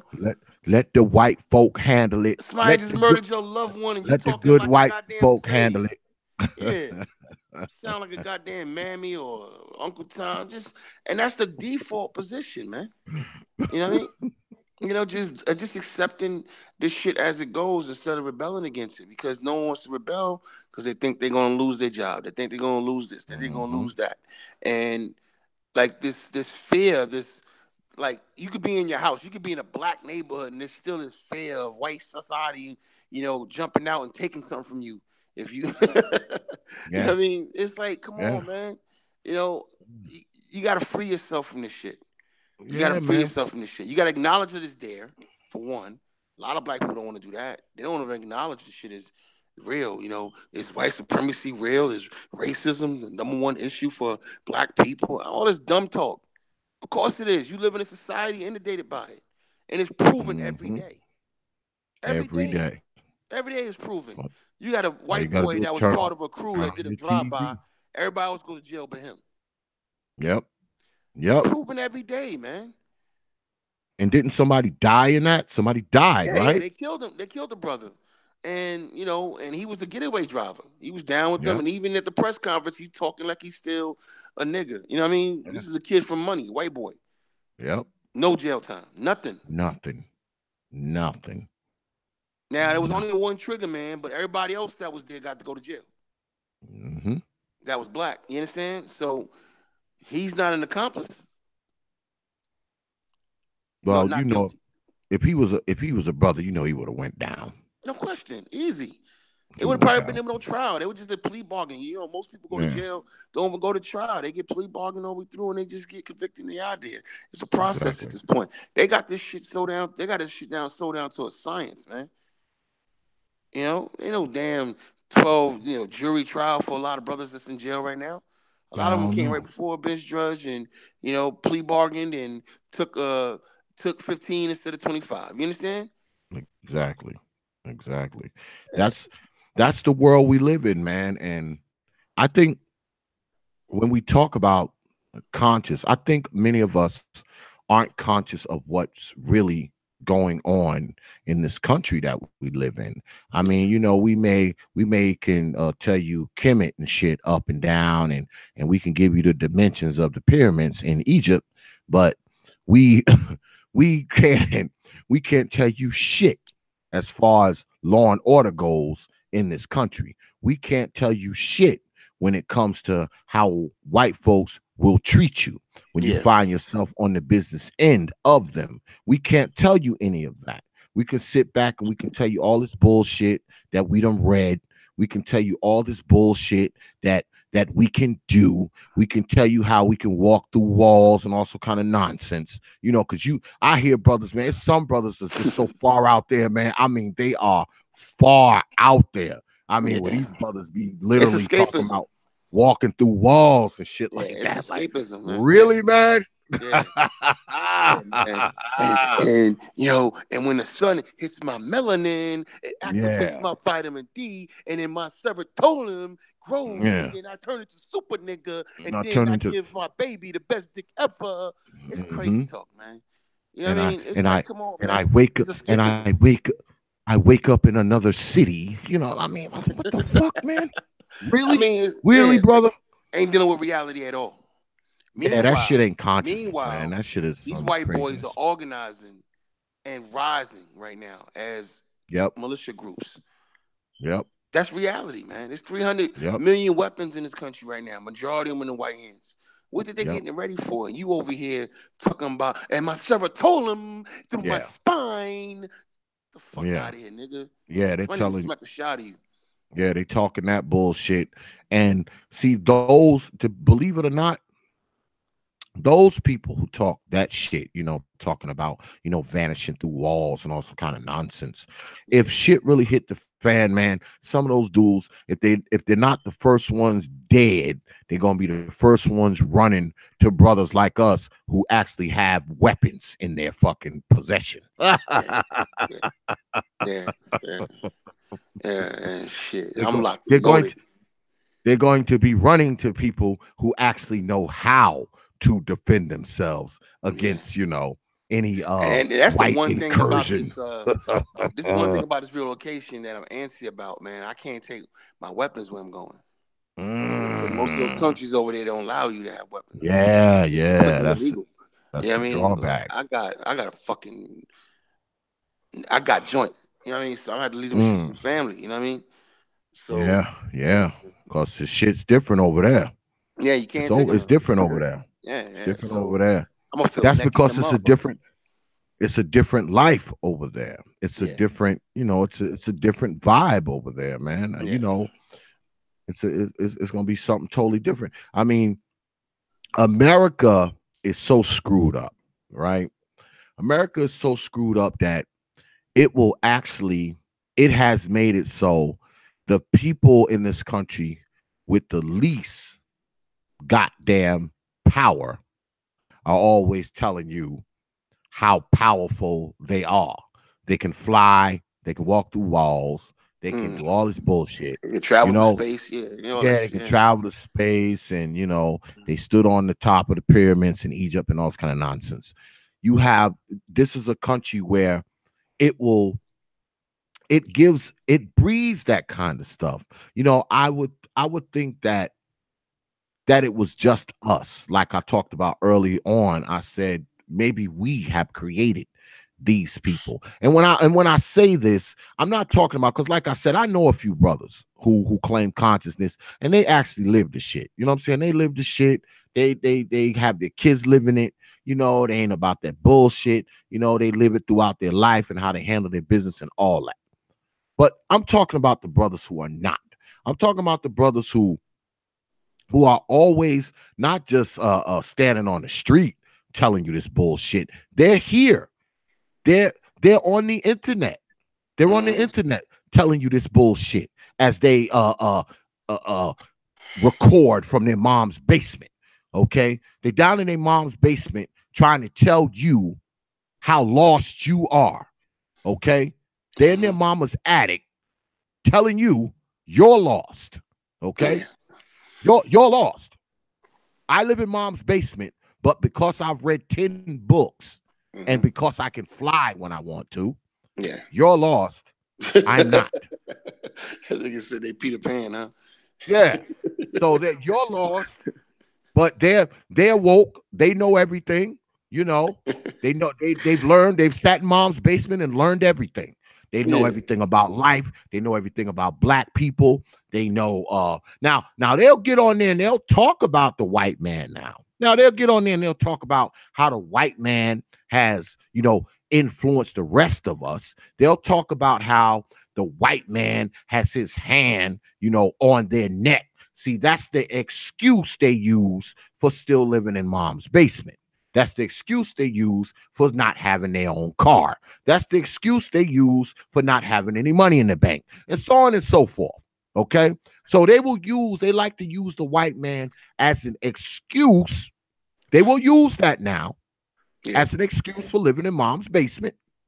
But they also want you to look at them and see that I'm fighting the system, y'all. I'm fighting the system by reading these books and teaching y'all, even though y'all own y'all home, got 2-3 cars, own your own business, got money in the bank, you're married, got a family, you're living all right. But see, y'all need to listen to me down in my mama's basement, with my camera, my little laptop, and my damn cot that I got down here.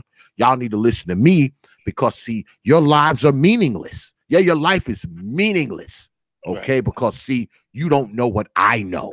Yeah, I may live in my mom's basement, but my life is more meaningful than yours. Right. Yeah, it's more meaningful. It's more meaningful than yours because, see, I wear all these medallions, and I have different dashikis. Okay. I got all these medallions. I got these dashikis that I wear. I got these damn books that I I got this freaking super hold ankh. up. I Yo, got this super ankh yeah. necklace, nigga. Yeah, I got all this shit. I got all these books and shit that I talk and preach out of Yeah. and teach y'all with. Now, so it's okay, you know, y'all may have some money in the bank. You may have a wife, family, own your house and own your business and have cars and shit, but your life is still meaningless. I mean, you got brothers. I've heard brothers talk about how you don't need money. I've heard them say that.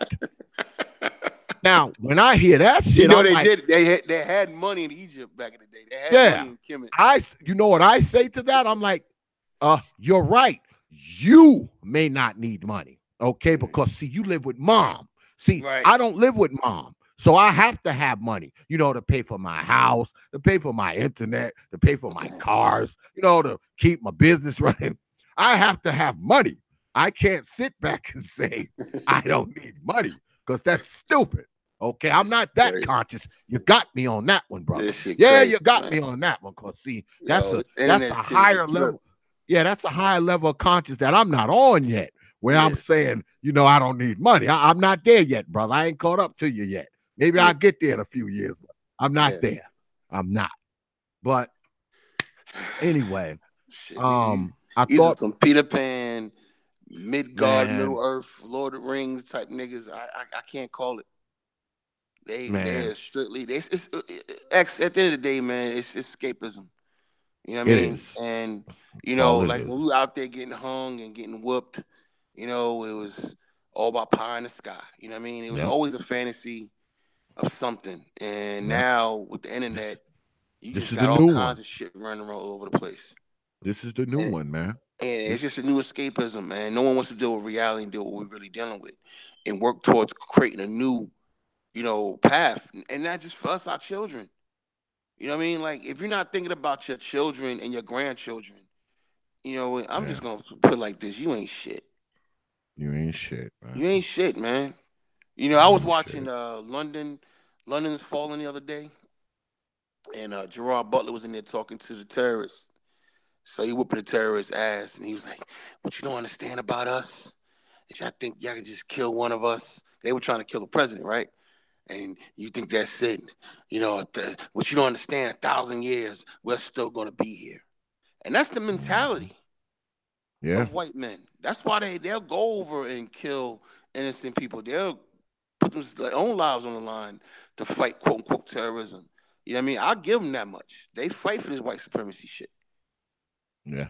They They do. put work in for it. You know what I mean? It doesn't happen. They don't sit back and watch, fucking the stories and reality TV all day. Nah, they out here. That's why they got to be so brutal. It's a Hmm. process. They're keeping you in check constantly. You know what I mean? They got to get their shit off. And then these white boys got something called putting in work. These motherfuckers in the police or force, and even that dude that stabbed that sister out in the open. Hmm. He has Hmm. pictures with white laces. So in his organization, he just earned his red laces. You know what I mean, for his boots. He spilled black blood. Hmm. So Yep. he just didn't get away with it. You know what I mean? But when you a neo-Nazi, when you one of them fucking skinheads, you know what I mean, to get your red laces, you got to kill somebody. You know what I mean? So when you see one of them with red laces in their boots, that means they spilled blood. They've Yep. either seriously injured a black person or killed one. you know, Yep. and they're willing to do what they got to do for what they believe in. But we're sitting out here talking about we believe in Jesus, we believe in Allah, we believe in this, we believe in some mystical God, but are scared to deal with this motherfucker. Scared to That's do what we got because to do to we protect our don't really children. believe in shit, man. We don't really Exactly, it's believe in bullshit, shit. escapism, and I don't want to hear it. Show me how powerful your God is through your actions. Because you Exactly. living on your fucking knees and you turning the other cheek and you looking the other way, you going on with your work in the garden and you going around and playing while this nigga's hanging in the tree behind you, that ain't godly. Yeah. Ain't nothing divine about that. Nope. That's some coward, piss ant, low life shit. Yep. That's Period. beyond. You weak. That's beyond. It's beyond brainwashing, man. That's brain death. You Exactly. brain dead. Yeah. So You you brain know, dead, man. all this conscious shit, man, miss me with that. Show me, you got to show me consciousness. You know what I mean? Yep. You got to show me that you willing to sacrifice something. You know, you willing to lay it on the line. You willing to put the work in to get what you want. It's no different than anything else in life. You say you want to be an NFL player, you got to put the work in. You want to be make it to the NBA, you got to put the work in. You can't just get there because you read a book or you feel a certain way or you got some some magic and melanin. That's not gonna get you to the NBA. Yeah. Hard work and talent, and a little genetics helps. Height. You know what I'm saying? But anything you want to do in life, whether you want to be a mechanic, you got to put the work in to be a good mechanic. If you want to make some money, Hell yeah. you know what I'm saying? Trust You me, got it to put the wasn't work easy. in, man. And Wasn't that's what I'm easy. saying. Anything you want, you got to put the work in. So if you want real freedom, what work you willing to put in to get freedom? So you don't want it. That's why I Exactly. say Donald Sterling was a goddamn prophet. He was sent to us from the Most High. You understand? To speak those words of truth.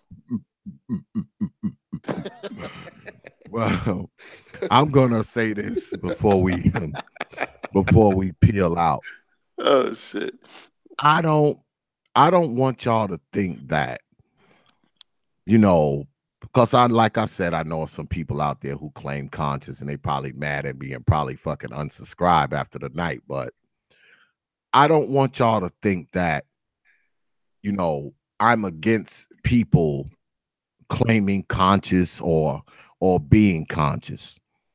All I ask is this: if you are going to talk it, if you're going to preach it to others, I mean, if nothing else, be willing to stand behind the shit that you say and be willing to live along the lines of the shit Yeah. that you say. And most importantly, the shit you say, you need to believe it. As you're trying to convince me, you probably need to be convincing yourself too. Because see, if you're not doing at least those things, and that's just to start, I can go on for the rest of the night with other shit that you should be doing. But if you're not at least starting there, you're not conscious, man. What you are is a confused con artist. Let me say that again. If you're not doing those things to start, if that's not your starting point, you're not conscious. You are a confused con artist.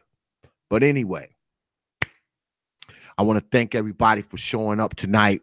I want to thank everybody in the chat, my mods showing up tonight, doing what they supposed to do. We lost Brother Q.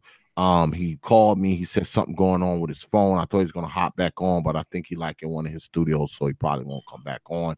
And we have Brother J-Shine on tonight, always dropping nuggets because that's what J-Shine does. I need y'all to go on down there to the Prophet of Thought Series Facebook page. That's Prophet of Thought, one word, series, the next word. Go to Prophet of Thought Series on Facebook. That's the main page. It's a community page. Go ahead, like, share the page, follow the page.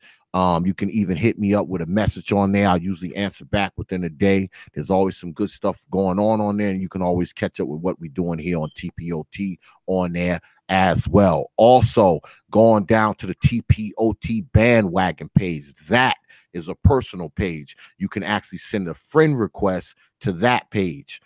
Send me a friend's request. I'll make sure it get clicked back quick. Don't worry about it. Also, like I tell y'all every week, get on down there to the Prophet of Thought Series fan group page. Let me say it slow. It's the Prophet of Thought fan group page. That page, go ahead, get on there, request to be a member. I guarantee you will get accepted quick. Don't worry about it. There's always some good stuff on there because it is a fan group page. It's not just my stuff on there. It's always, other people in the group because, it's like 2,800 people in the group. So they post a lot of stuff too. So you ain't just got to listen to me bump my gums. You can listen to other people bump their gums too. So get on down there to the Prophet Thought Series fan group page. Be one of the 3,000. Also, hit us up on WhatsApp and Instagram. That's Prophet Thought on Instagram. Go ahead and follow me. You guaranteed to get a follow back. Also, we talk about this every week. We're going to talk about it again, y'all. get on down to the TPOT Media Twitter page. It's at TPOT Media on Twitter. The handle is at TPOT Media on Twitter. Follow us on Twitter, or I will haunt your ass in your sleep for the next 5 years. Also, make sure you get on down there to the Old Popular Thought Series website, www.don'teventryi.weeklyfoundry.com. That's www.don'teventryi.weeklyfoundry.com. There's always some good stuff up there.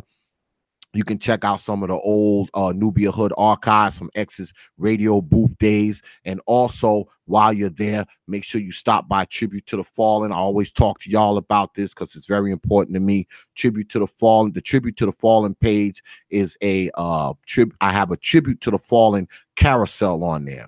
And what Tribute to the Fallen is it's a page with people on there who have lost their lives to senseless street violence and senseless police violence. Now, if you know somebody who has lost their life in senseless police violence or senseless street violence, send me the picture and make sure you send me their name, and I will put them up on the Tribute to the Fallen carousel so they can always have a tribute paid to them as long as X has that damn site.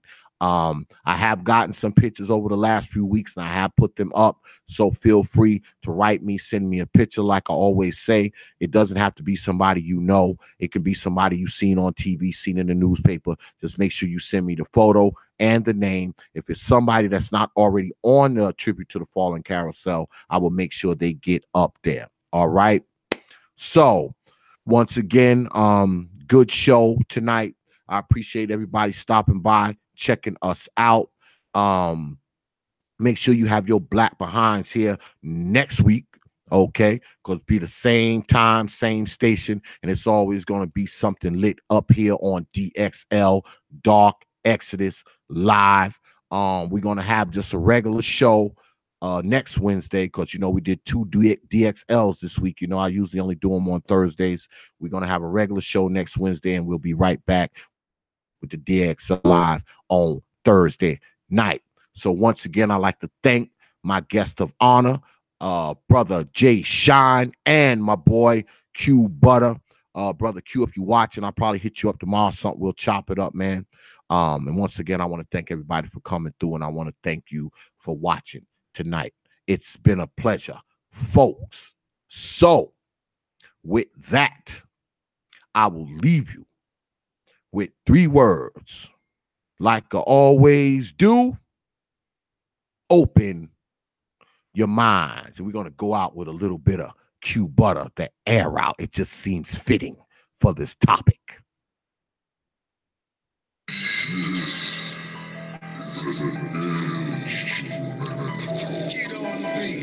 Peace, folks.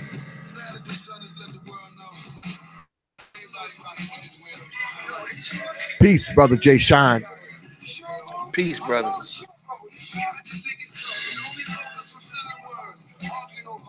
Burning sage until it hurt. I focus on the youth. Building homes or putting work. I'm talking to you straight. Listen here, don't listen to us. Don't mix me with these YouTube chickens. So-called innocent. Do nothing but sick and spoon. The most lame and minuscule. Ideas in their interviews. Most childish and cynical. Cartoon niggas sitting looking like a Pikachu. Go on now, pick and choose. Hebrew, New Hobby, and more than short submission. Dangerous. Not here, listen to. I'm talking physics while you stuck on speaking spiritual. Like building schools from Brownsville or Bankhead. Engineering projects with no need for no paint bread. Growing food, so we got no hungry, we stay fed. All hospitals, no dying in their beds. Listen hard, this is different shit, different shit. That's the race cars and the picnic bitch. That's the lane bars and the ignorant shit. Ignorant shit, black power, focus on the business, bitch. I'm black any time of day. I'm messing with these dudes that let your mind astray. I'm black in every type of way, every way. I don't give a fuck what they gotta say. I'm black any time of day, anytime. I'm messing with these dudes that let your mind astray. I'm black in every type of way, every way. I don't give a fuck what they gotta say. I ain't Moorish, I ain't Asiatic. Please don't distort shit. I don't co-sign none of these lame ones. Funny ass heads. Always talking about claim something. Arguing over blackness.